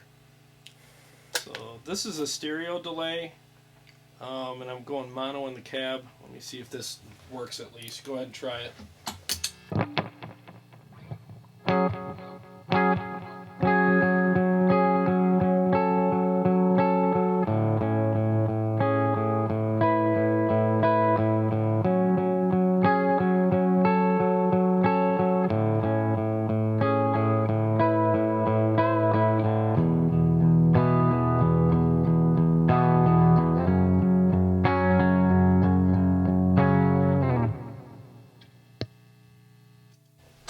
That sounds great. Okay, good. I mean, all right. In general, for guitar playing, at least in my opinion, it's easier to get a good clean sound than it is a good gain sound. It is. You just dial in a couple good effects, and I always put do you use a compressor? I don't. I always do, and this is what we're using now. There is a slight compressor in the front, and the reason why I do that is that when if you strike a note too hard, it gets pointy. Yeah. And people can be like, oh, it stings. So I try not to do that, but with a lot of the stuff I play, it's accented pick in certain spots, so I like to be able to dial it down or get more aggressive with it depending on how it's played. 1 through 10, what do you think you're leaning towards? For a clean? Yeah. I mean, it's a clean sound. Yeah. It's even hard to judge. I mean, we'll just give it the old solid 8. An 8. All right, we'll start with the 8. I mean, because it's clean. Like, I mean, I very rarely, I know like Dimebag Darrell, who was obviously was one of my favorite guitar players growing up. He used a solid state amp, which is crazy to me because typically I've never in my life been able to get like a tone that I love on distortion, a gain sound on a solid state amp.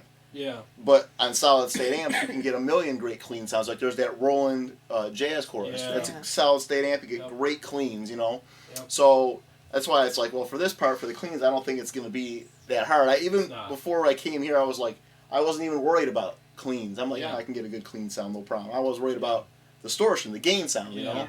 I bought my head for that reason. Exactly. Yeah, it's hard to get a good gain sound on most digital platforms because they either sound kind of brittle and they feel bad, or they're just like this fakeness to them. Right. Where the Kemper, what I've found is as real as it gets. So far. I mean, they're saying if you cut your sleeves off, the harmonics really scream out of the Kemper. It's the sleeves that are the magic elixir. I'm wearing sleeves tonight. They commented on that earlier too. Like, oh my god, he's wearing sleeves. Yeah, it was just one of those nights. I'm not buff like Jarrod though. I was having a bad arm day. So. Stop. The bad arm day. Actually, they look all right. All right. So could we hear this with no delay and like a mild phaser? Yeah, I'll do whatever you want, man. So we'll put the delay off, and I have a chorus. Let's hear a chorus real quick, just for that, and then I'll switch that to a phaser.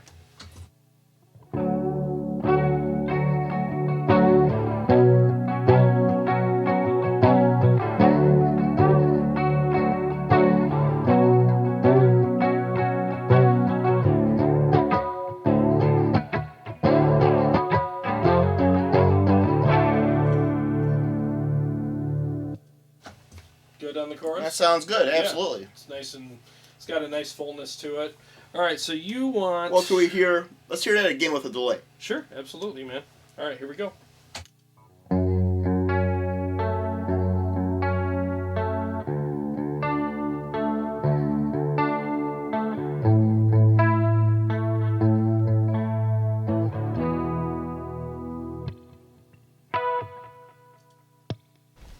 Sounds good. All right, cool. All right, so... we still at an 8? Yeah, still at an 8, It's clean. I'm not blown away yet. He's got to work a little harder. Or just give you some more beer. Not tonight. Not drinking. I probably won't be drinking for a while. I don't blame you. You outdid yourself. All right, so let's go. You said... I'd like to hear a phaser. A phaser or flanger? Phaser. Phaser. On the clean, yes, sir. All right, so let's do... I have like at home I use in my pedal board, it's the hand-wired Phase 90. One knob, basic. I love it. Okay, so here it is behind the amp, and then what we'll do again is after this, we'll put it in front of the amp, because they're vastly different. Here we go.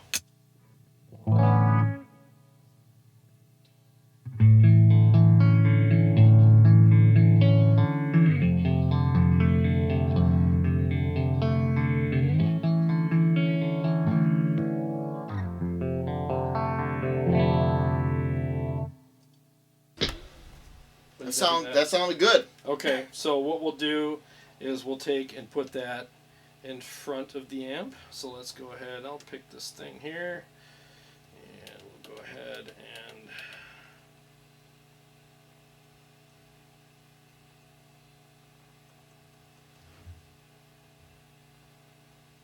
Do you know? Have you picked a guest for fight night coming up? Haven't yet, but I'm looking into that now after tonight.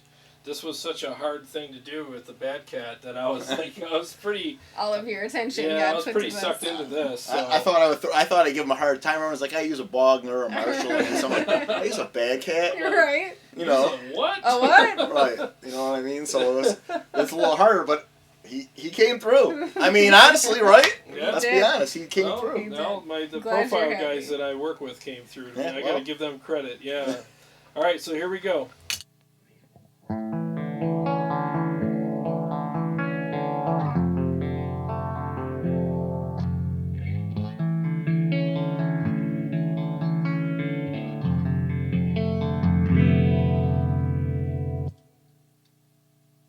What do you think of that?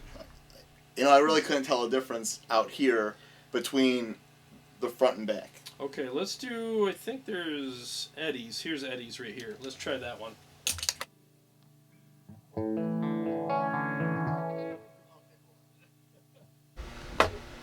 Wow, that sound, and here, that was a big difference. Let's try that again real It's quick. like 3 notes. But the thing is, That's all you need. sometimes you could, like, it was so much better. Yeah. Let's try that again. All right, here we go. Boop.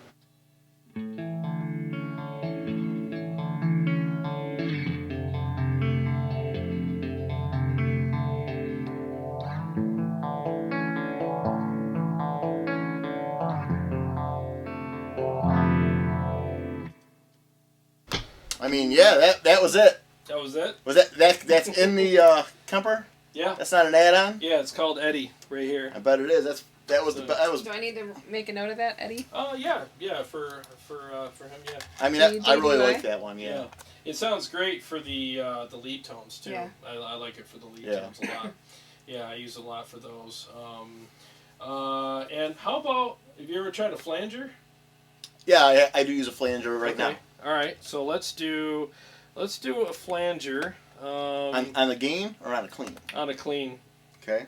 Just for gigs. Ben says, "Holy poop on a stick! This guy's a very interesting player."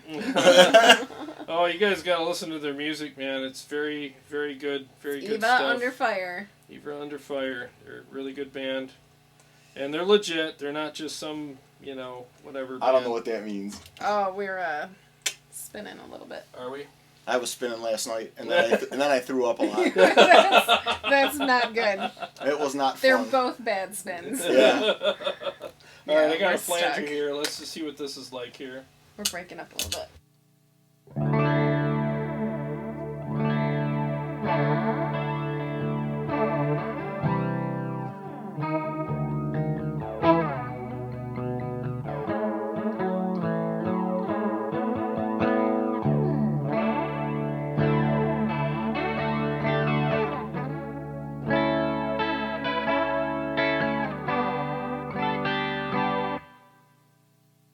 Not bad? Yeah, it's cool. I never really use flanger on a clean. It's more of a distorted thing, Yeah, they're different. We can do it just for giggles. Let's do it in front of the amp. I'm going to do a light flanger. Let's see what that's like.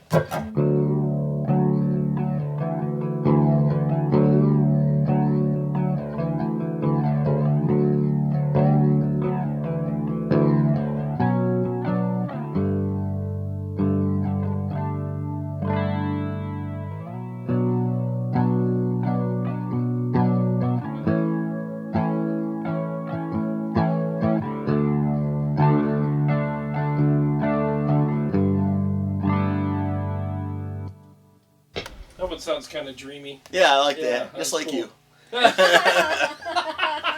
Boy, you have been drinking, haven't you? Not today. Not today. No, that was good. I like that. It was kind of dreamy sounding. It had like a little shoegazer feel. Yeah, it was cool. I like it. Yeah. All right, Is there another one that we want to go with? Test out. Well, it's like you said, it's a clean tone. It sounded like good clean guitar. Yeah, it's a good it's not like, getting clean guitar is... Yeah. I mean, you get a Bassman or you could get the Fender Tweed Deluxe. I have some of those in here, but they all have their own little kind of nuances. Yeah. Mm-hmm. So, not to disparage Kemper, but do these cleans that you're playing me, are they in... Did they come with it, or is this something I have to get extra? There's some good cleans that are in there. I'm sure that you can throw a rock at the Kemper and find a good clean tone. Okay. But this is a Live Ready Sound Fender Bassman.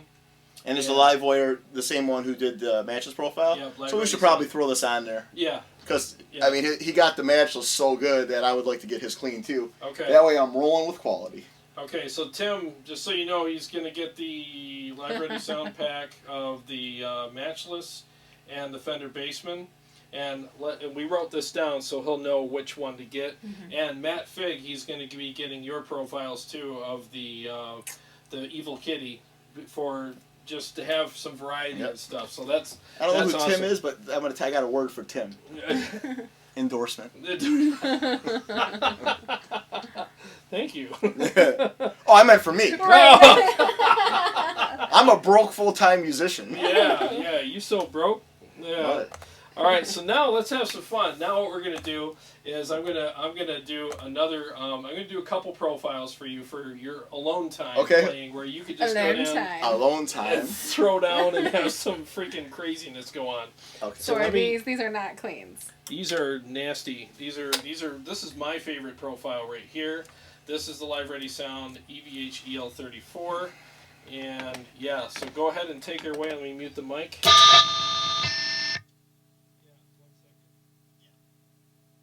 Yeah, so just so everybody knows, I have way different pickups than he does. So I have the gate and everything set up for my pickups, and his pickups are quite a bit different than mine. So Scott Schultz likes Matt Fig's Evil Kitty pickups, or the profiles. Sorry. Yeah, they're good. They are very, very good. So this is a bare knuckle nail bomb. Yeah, so it's a pretty hot pickup. It's a hot pickup. Yeah. I mean, this is a Telecaster guitar. Yeah. And I wanted to, make it.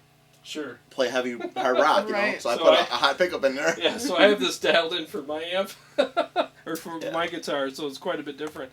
So go ahead and let's see what this is like.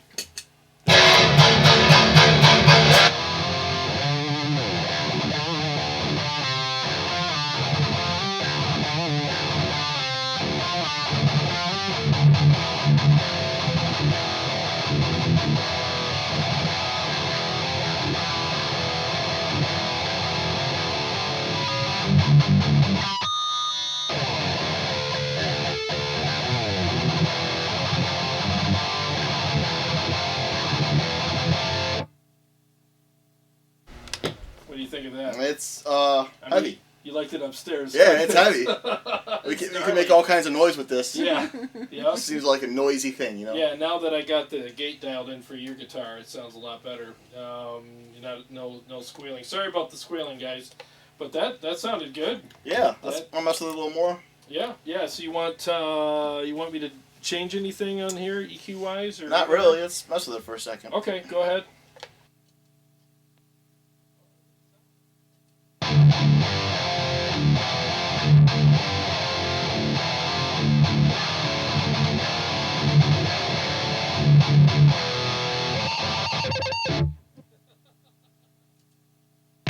I mean, that sounds good for just messing around by myself. Yeah. Heavy sound to make noise. Yep, exactly. Yep. Scare the cats. Yes, you're right. Yeah. Now let me take you to one of my favorite kind of secondary ones. 32 people watching right now. Oh, sweet! Thank you very much, people. guys. Hello, all of you. Tell us hi. Say hi. Let us know who you are. Simo, ciao. I don't know how to say your first name. Simo. Yeah, so I'm going to take you to one of my other favorite ones, which is Guido Bungenstock. He made a... spaghetti. Yes, he made some spaghetti. He made spaghetti. But during the spaghetti making process, he profiled a diesel VH4 that I think is just ridiculous. Warm Chord Music says, what's up, Chris? Oh. Uh-oh. You know Jay, right? I do. Yeah. Joel McCreate. Hi there. Scott Schultz. So let me find this. So what I'm going to get is like uber game. Well, you're going to get uber just everything with this. I mean, just like with that EVH one, which is a killer profile. I mean, this is just it's another killer profile. Is there like delay on this? I could put delay on it. I'm just wondering what I'm getting. This is pretty much straight up just a good rhythm tone. I just got to find the darn thing. Robert Hickey Jr. Trouser Snake. There it is.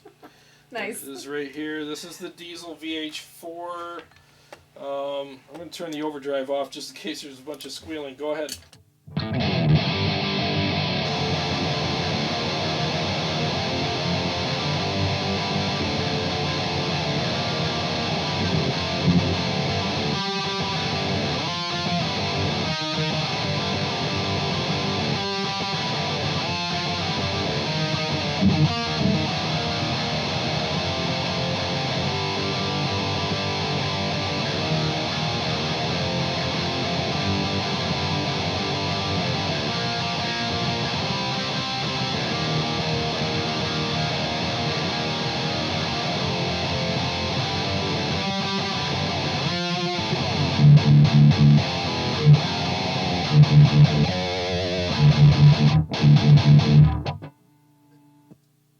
That is just nasty, isn't it? Throw me some delay on there. Some what? Give me some smooth delay. Oh, sure. Yeah, I'll give you some delay. Joel says that's a ballsy tone.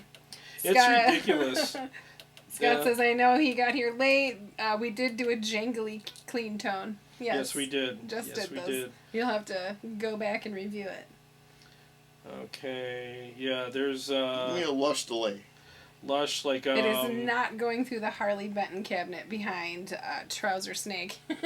Is his name really Trouser Snake? That's on there? yeah, Trouser Snake. Yes. Interesting. Interesting.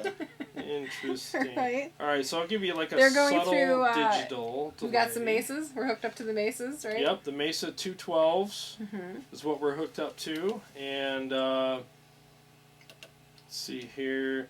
Okay, modulation's off. What's cool about a lot of these delay settings is you can actually turn the modulation on so that the delay has a little bit of chorus on it. It actually sounds pretty cool, but I got it all off. Let's just see what this is like. We'll start from here.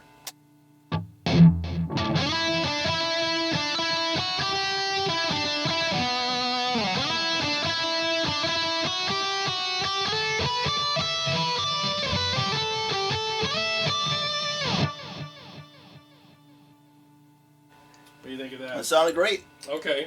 How loud is it in the room? He wants to know. It's pretty loud, right? I mean, I play in a band, so to me it's not that loud. Right. I'm kind of deaf. I have definitely a hearing loss. So. I mean, that was great. Yeah. Yeah, so like you can dial all that stuff in. Just for some gigs here, I'll turn the Jay modulation up. wants me to ask you if you know any Nickelback riffs, but don't play them. Can't play them, no. Listen, I'm going to tell you one thing about Nickelback. They make a lot of money. They do. Yeah. I don't personally know how to play any Nickelback on guitar, unfortunately, because, well... Yeah. I don't know, whatever.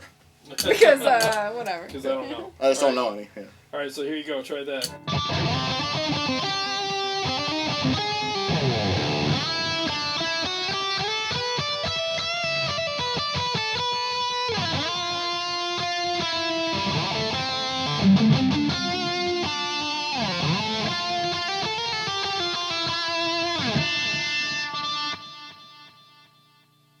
That was good. Yeah. Yep. So a little bit of delay with some modulation. I mean, and the thing is I think what we have accomplished tonight is we got a guy that literally, and this is no joke, like Chris watched our first episode Of I Hate My Kemper. Of I Hate My Kemper with Jeff, and he actually reached out to me and said, "Bro, I gotta be on the show. You gotta help me out with this thing." And I hated you guys after that show. I was like, these I can't believe this is real.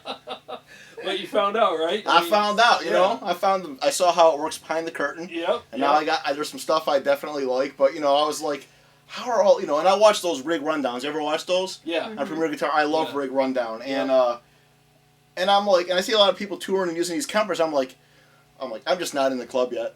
There's somehow they're getting these tones, and I just don't know. It's because they went through the rabbit hole. You know, I mean, they've either went through it themselves or they knew somebody that did. And I've been through it enough to know, like, you know, like I can listen to pretty much anything on the Kemper now and be like, yes or no, right. without having to do all the tests. And the other thing too is I bring up bringing your amp here is now I'm one of those guys that has to know. I have to know that this is legit. I have to compare it to something that I know is legit, so that when I play this on stage, there's nothing going on in my head that's going, should I brought my amp, or is this really that good? Yep.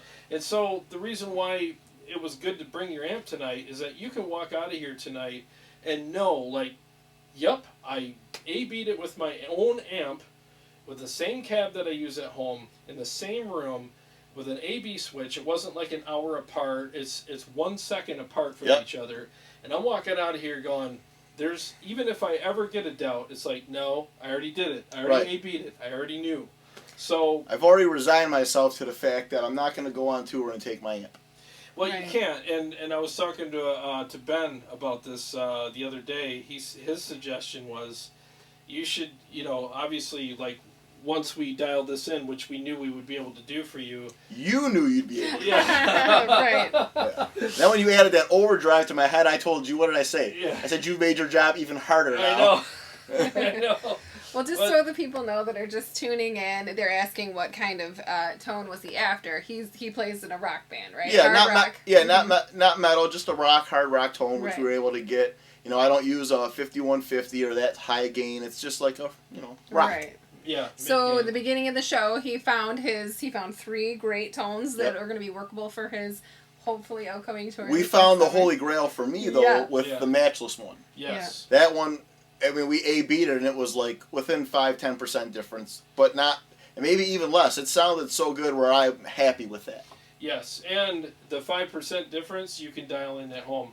Right. You know what I mean? I mean, I can't, but time on it. No, you just turn up the treble or this or that. Or, my issue with the Kemper before is I never started with a good profile. Yeah. So then I would get down the rabbit hole, and then your ears get fatigued after so long. But the way I work, I don't want to stop. I just like to work on stuff until I get it done. So I would just force myself to keep going, and it would get worse. Frustrating. Yep. More frustrating. No, I hear you. When I was dialing in all the tones that we use for the Kemper versus Helix thing, I was down here for 3 days. Wow. And I walked out of here some days going, I don't even know which one's which. I stopped being able to tell the difference because you guys, ear fatigue is real, and there's 1,000 moving parts inside your ears. Yeah. And once those wear out, everything sounds the same. It really does. Yeah, and I kept saying, this is awful. I just hate this thing, But I'm leaving here today. I've never had the honeymoon phase with the Kemper, but I feel like I'm gonna knock it up. Yeah. That's funny. Yeah. Steve says, so it's settled then. Every Kemper needs to come with a Jarrod.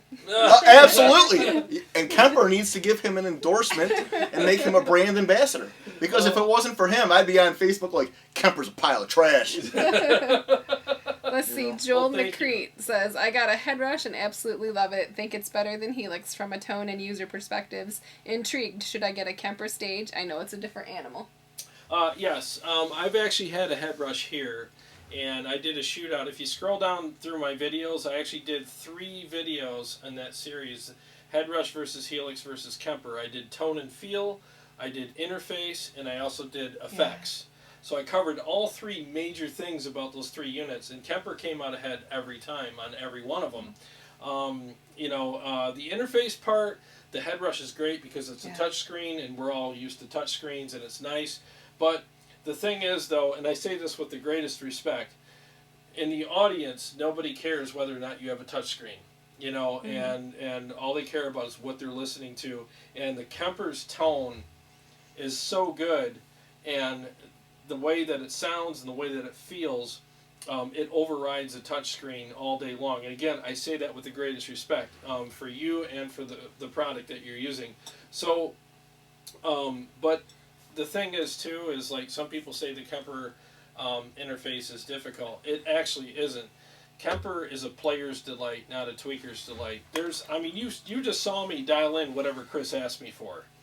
And it took seconds, so it's not hard to do, number one. But number two, you don't get an amp on profile on the Kemper and tweak it for hours. Basically what you do is you find a good profile, which is what we did tonight. You saw exactly A to B what happens.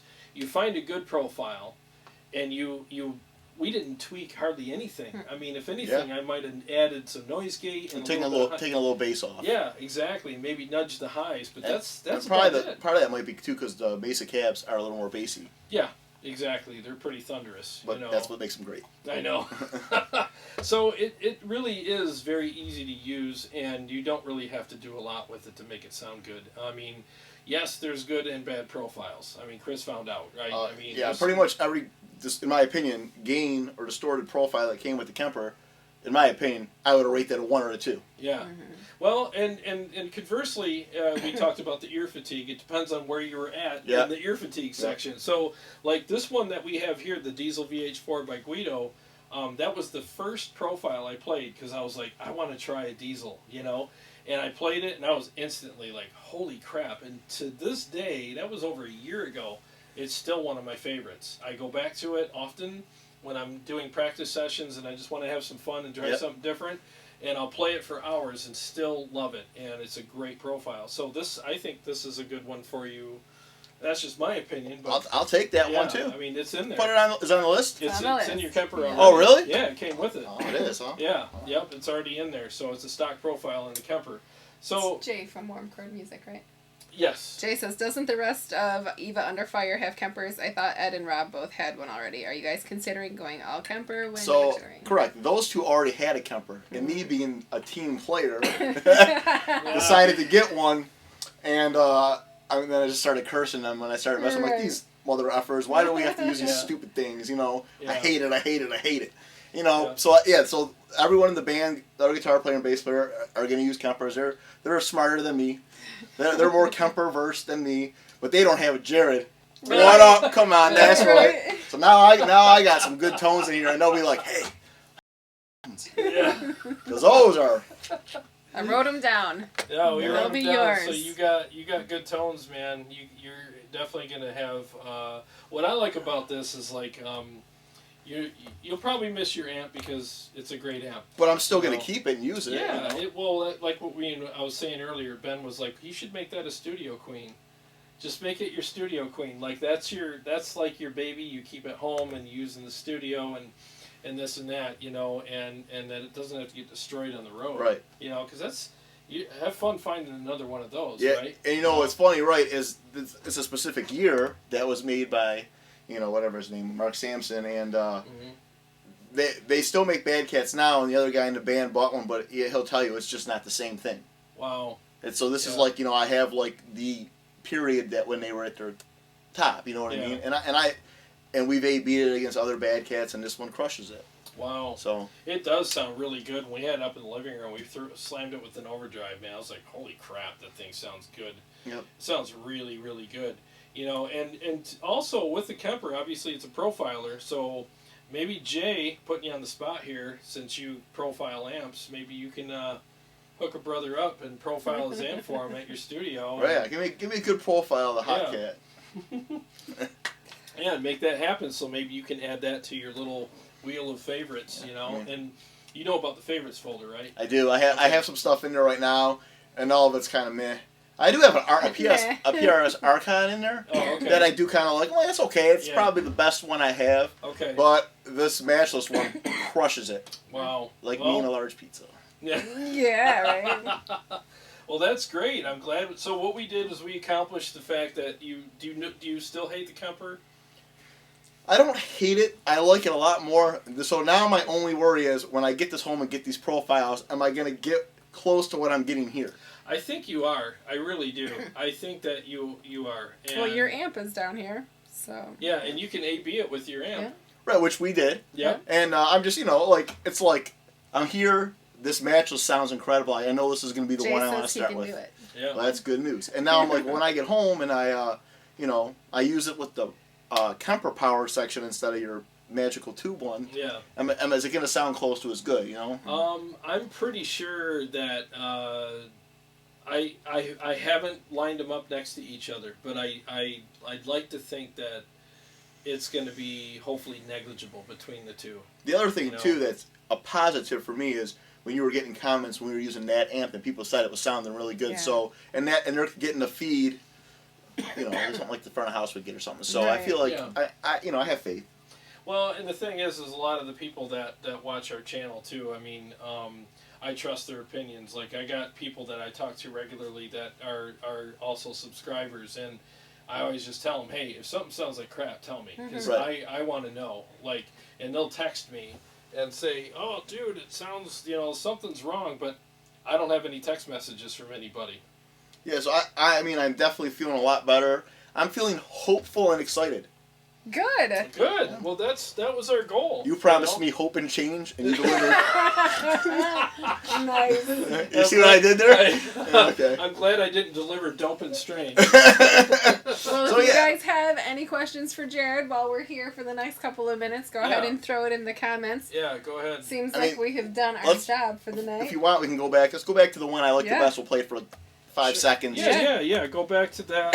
People can hear it. We give them like 5 seconds or something of it. Yeah, and then we'll talk again about your band real quick, and I want to see if you have, and stay tuned, guys, because Chris is going to play through this real quick, and we'll wrap up, and then before we do, I have a very important question for Chris. That he can share some great information with you guys, and I think that what you have to say will be very beneficial. We're just going to pause for like 5 seconds, a couple seconds. No, it's fine. I just got to find it real quick because I have like a billion of them. Don't forget, we still have Tone Wars t-shirts. I know I said it earlier, but for those people that are just tuning in, you can email Jarrod or you can message us on Facebook at Tone Wars and give us your mailing address and we'll contact you, do a PayPal payment. We have small, medium, large, and extra large. We do not have 2XL. Everybody wants 2XL, and we don't have it. Yeah, I'm sorry. So that means you should get more of those. Yes, we will. We will. We have to work on that. All right, so let me mute the live stream mic and go for it.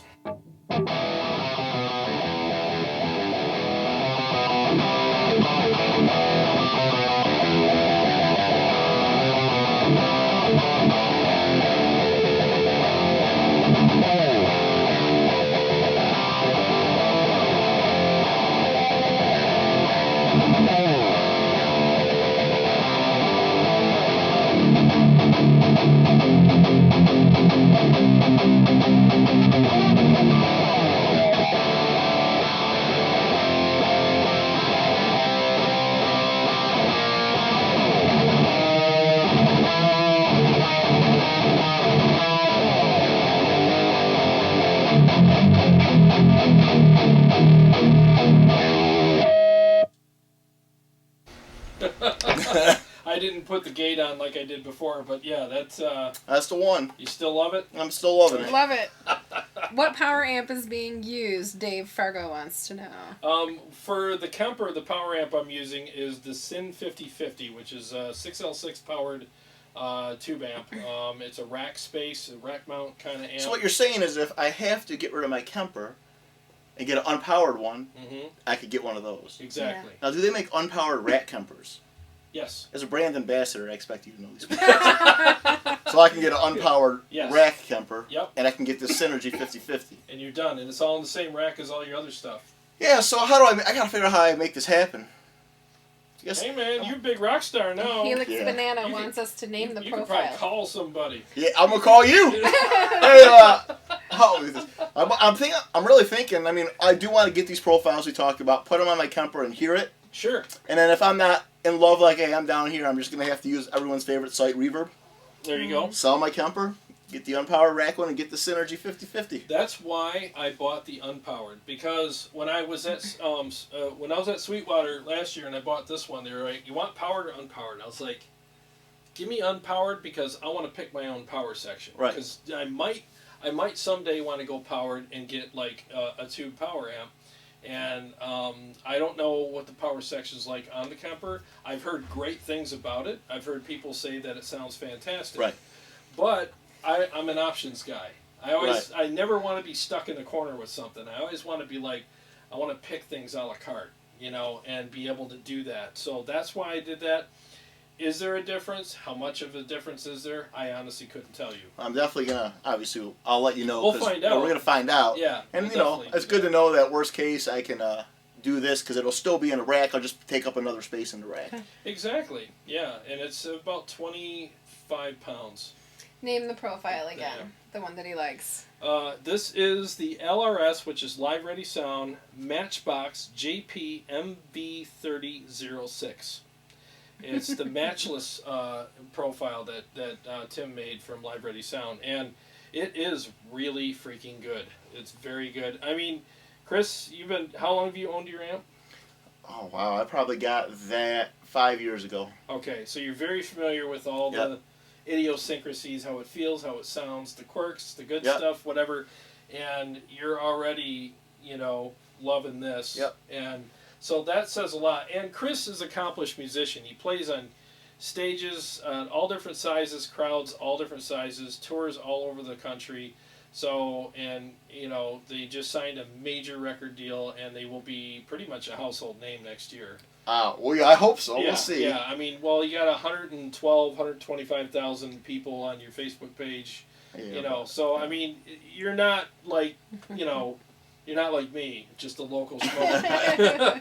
So I trust your opinion on all this stuff. Right, but I love the Bad Cat, and, again, it's just not feasible to take this type of rig on tour anymore for things, and everyone, who says you got to go to the Kemper, so I'm open to whatever sounds good and close, and I feel like, all the work you did before I got here, the people you talked to, you nailed it. Well, thank you.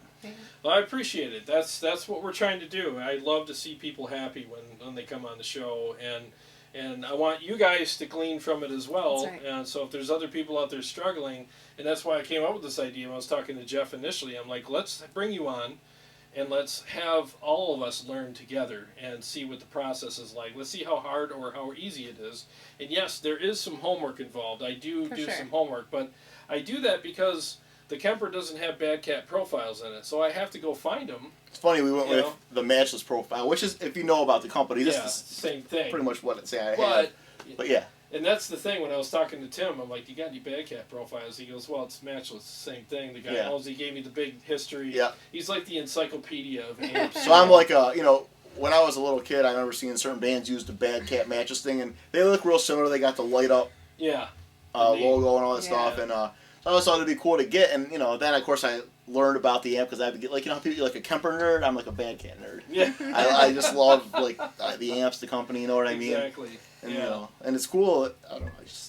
I have to be difficult, I guess. Well, hey, I mean, you gotta get what you like, and I think this is an important episode too because it is kind of a rare amp. It's a boutique amp. It's hard to find, and even though all of those things were up against us, we still managed to find something not only that you liked but that you loved. Right. Yeah. Because we don't want you to put up with it and deal with it. We'd rather you be like, dude, I look forward to. I want to go out on stage and be happy with my tone, not just putting up with it. Right. Because I'm sure anyone that plays in a band, if you're standing in front of your amp and you're hearing tone that you don't like, you're not going to be in a happy, excited mood and running around, jumping up and down, playing. You're going to sit there like, oh, let's just get this over with. I am miserable. Yeah. Jarrod always talks about being inspired on stage. So. You have to be inspired. Right. If I'm up there hearing the worst guitar tone, I'm going to be like, this sucks. Yeah, you can't feel confident. You're almost embarrassed. Right. The whole time you're up and then of course I'll get some hostility like, why can't I just bring my Bad Cat out here? Why do I got to use this stupid Kemper? It worked for Aerosmith. I don't know. You know what I mean? They had amps on stage, and I have a Kemper. John wants to know what we were drinking tonight. Oh, I think I had Bullet tonight. Did you have Bullet? Yeah, I had the peanut butter whiskey that our first I Hate My Kemper guest brought. Yep. I had Sprite. Yeah, Sprite. Right. So. Well, we're rolling up here to almost 2 hours. 10 minutes will be on for 2 hours. So do you want to ask your question? Yes, let's ask the question. So you're obviously local guy. You worked very hard. I saw all your ads. I saw all the things that you did. So from me to you, just a genuine human being, just a regular guy that just literally is about to launch a huge career in the music industry. You say that, but I hope so. We'll see what happens. I know. It's easier for me to say than you because there's so many crazy factors, right? Exactly, but things are looking really good for you guys. I'll just say that. What would you say to people that are watching right now? That the best advice that you could give them, like an elevator pitch. I mean, really, all we did was we found something that works. We found an avenue to connect with new people, which for us was just, like you mentioned earlier, Facebook advertising. we found the right demographic that we thought would like our music. We targeted them, we advertised to them, and it worked. We slowly built an audience. We were able to travel around the United States and play for people, and we slowly kept building and building and building. And then we teamed up with a great producers, BJ Perry and John Pregler, and we did an EP. And because of the advertising, the legwork we had put in, we released an album on iTunes or wherever, in all those places, and we charted on the rock charts at like number 7. Awesome. And it was like the same day that Alice in Chains released an album, and we charted above them, which was crazy. I took a picture of it and stuff. That was one of my favorite bands. And then we ended up taking that all down because we got flown out to New York and signed this deal, and all this crazy stuff happened. But really, what happened? We're just a band from downriver Michigan, and how that really worked for us was we just busted our ass. Like I said, we did the advertising and marketing. We were on it every day, making changes, picking the right shows, trying to grow the band, and we were able to successfully do that. It's still mind blowing to think that because we're a band from downriver Michigan. When does that ever happen? So that was it. I mean, it's people. The thing I can say is when we worked hard, and when I say we worked hard, it's not like people say, "Oh, I worked hard." I mean, we worked crazy hard every day throughout the day. It was a 24/7 thing. Yeah.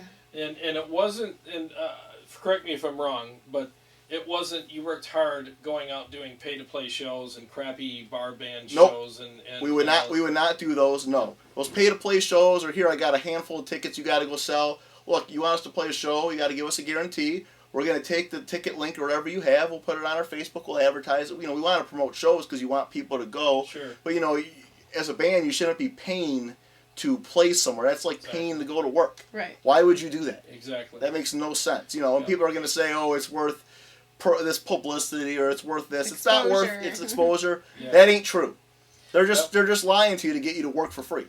You heard it here, guys, and the thing is he's right, because we've talked extensively about this on the side too. Is like the whole pay-to-play thing is an absolute scam. It's a rip-off. Don't do it.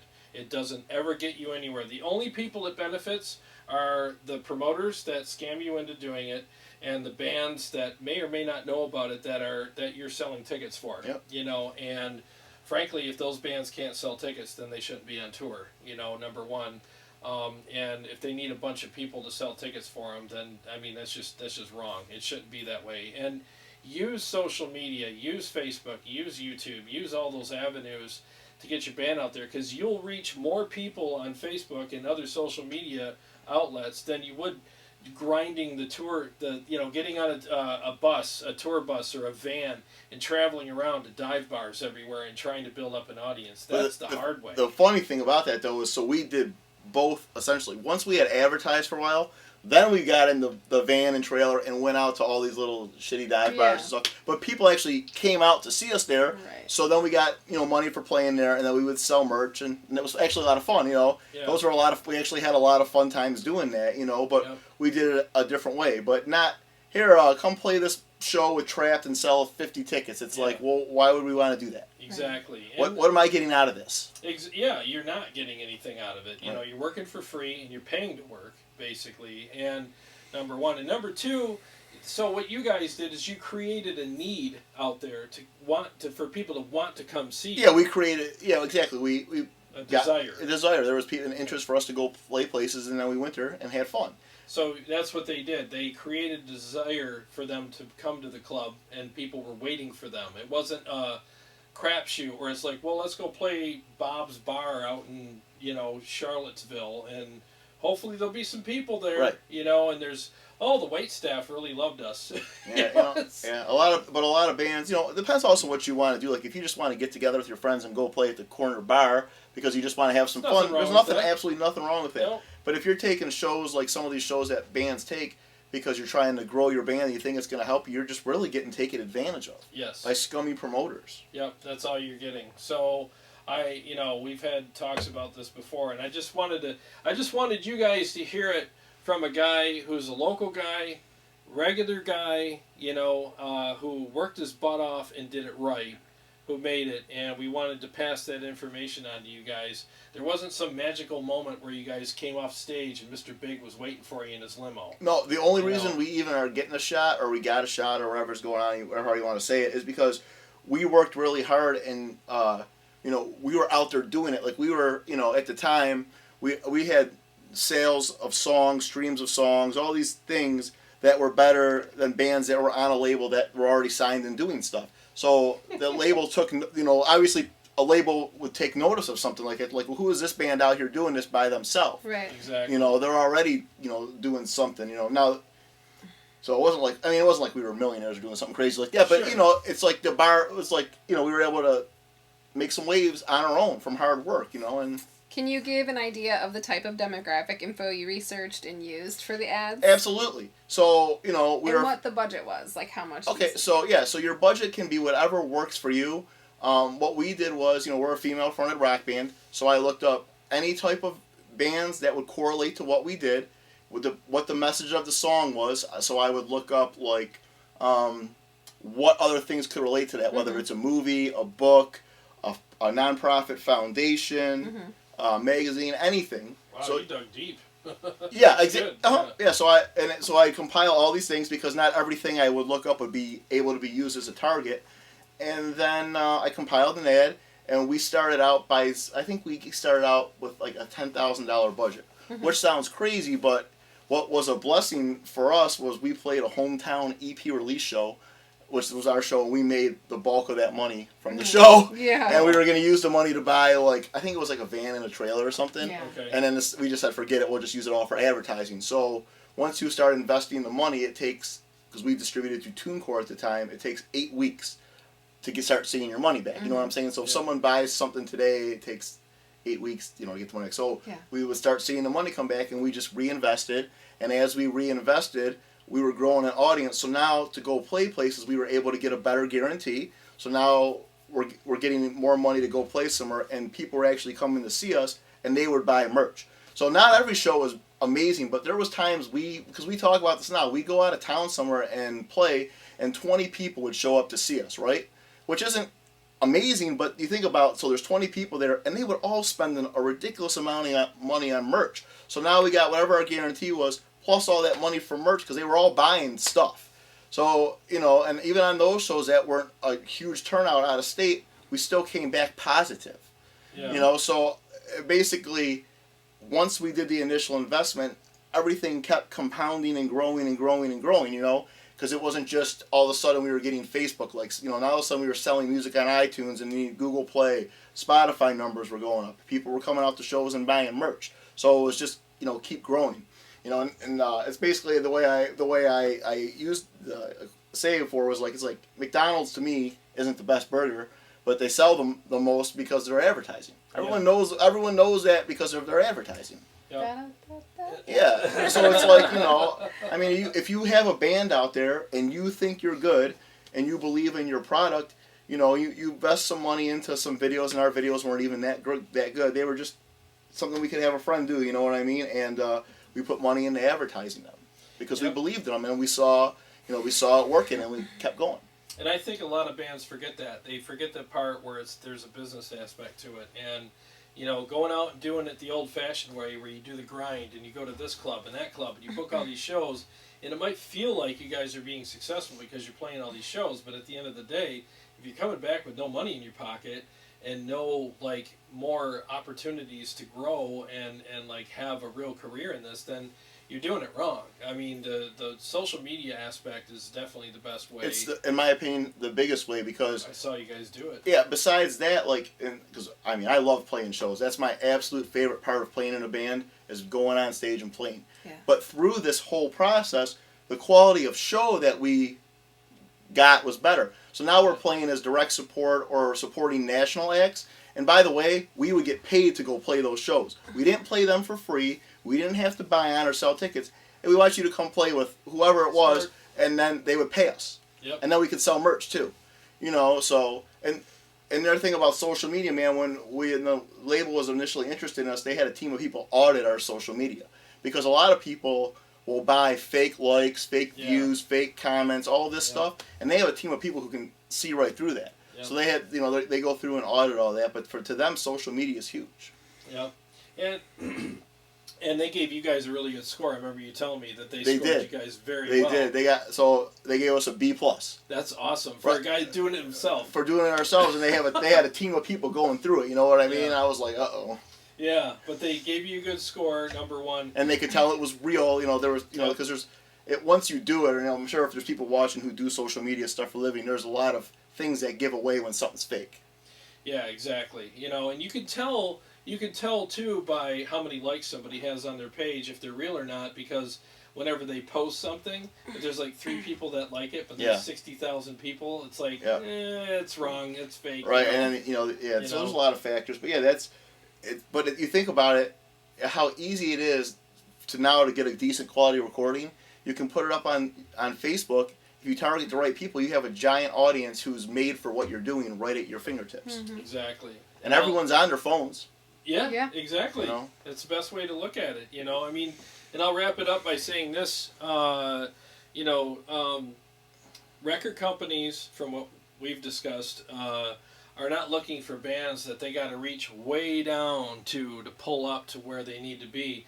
They want bands to already have done a lot of that themselves, so it's a turnkey band. It's like, oh, so you guys have already built this business on social media. You got all these real likes and these real followings, and you've sold a lot of albums, and you're already getting guarantees and doing well with your shows. So all you need us to do is just take you from there to the next level. Yeah, because there's a lot of things that they can do. So, for example, I guess I'll explain this part or whatever, but we got a manager or whatever, and we wanted to get on some of these festivals next year, and those festivals he was saying, look, unless you're like, to even get on a lot of those festivals, you have to be on a label. Now, obviously, if you're Metallica or someone like that, and you're not on a label, it doesn't matter because you're Metallica. But when you're nobody like us, it doesn't matter if you're not on a label. It doesn't check that box. You're not getting through the gate, to get on some of those shows. Yep. So there's a lot of things that the label can offer and do for you. Yeah. So keep that in mind, guys. I just while you were here, I wanted to at least kind of get a little information out of you for our audience here that they could benefit from. Tell them one last thing too. We had a meeting with an A&R guy at the label, and they were talking about these tours and what they want us to do next year. And this is what they said. This quote stuck out to me, and I circled back and asked about it. He says, we're trying, we want to put you out in these certain type of tours as an opening act to get you in front of as many phones as possible each night. Mm-hmm. And I stopped him after and I said, did you say phones? He said, absolutely. Because I was like, because I figured they would say people. Yeah. But he said, the thing with phones, everyone's always on their phones. So now they're at the show, they're going to be recording, they're going to be posting it all over social media. So now that's going to get you more exposure on social media. When you say something about Spotify, that they're on their phone, they can follow you on Spotify right then. So, but yeah, they said phones and not people. That just blew my mind. That's the type of world we live in nowadays. Yeah. So you really have to have the mentality that's associated with the real world, the modern times that we're living in, and adapt to that. Otherwise, you're going to be left in the dust. So do we have any other questions or anything? Nope, we don't. We're all caught up. All right, good. Well, thanks for joining us tonight, guys. Thank you very much for joining us. Please we appreciate it. Yes. Share the feed in your social media outlets and subscribe if you haven't subscribed. We appreciate you all. Yep, and check out EVA Under Fire. The link to their Facebook page is in the description of this video. Thanks I'm glad you came, dude. Thanks for all the help. Thank you so much. I can't wait to get these profiles on my Kemper. And thanks, Matt Fig, and thank you so much, Ben Burnett, for helping us out with some profiles, and Tim Warner for Live Ready Sound for hooking us up as well. We'll see you guys next time. God bless you all. Thank you very much for watching.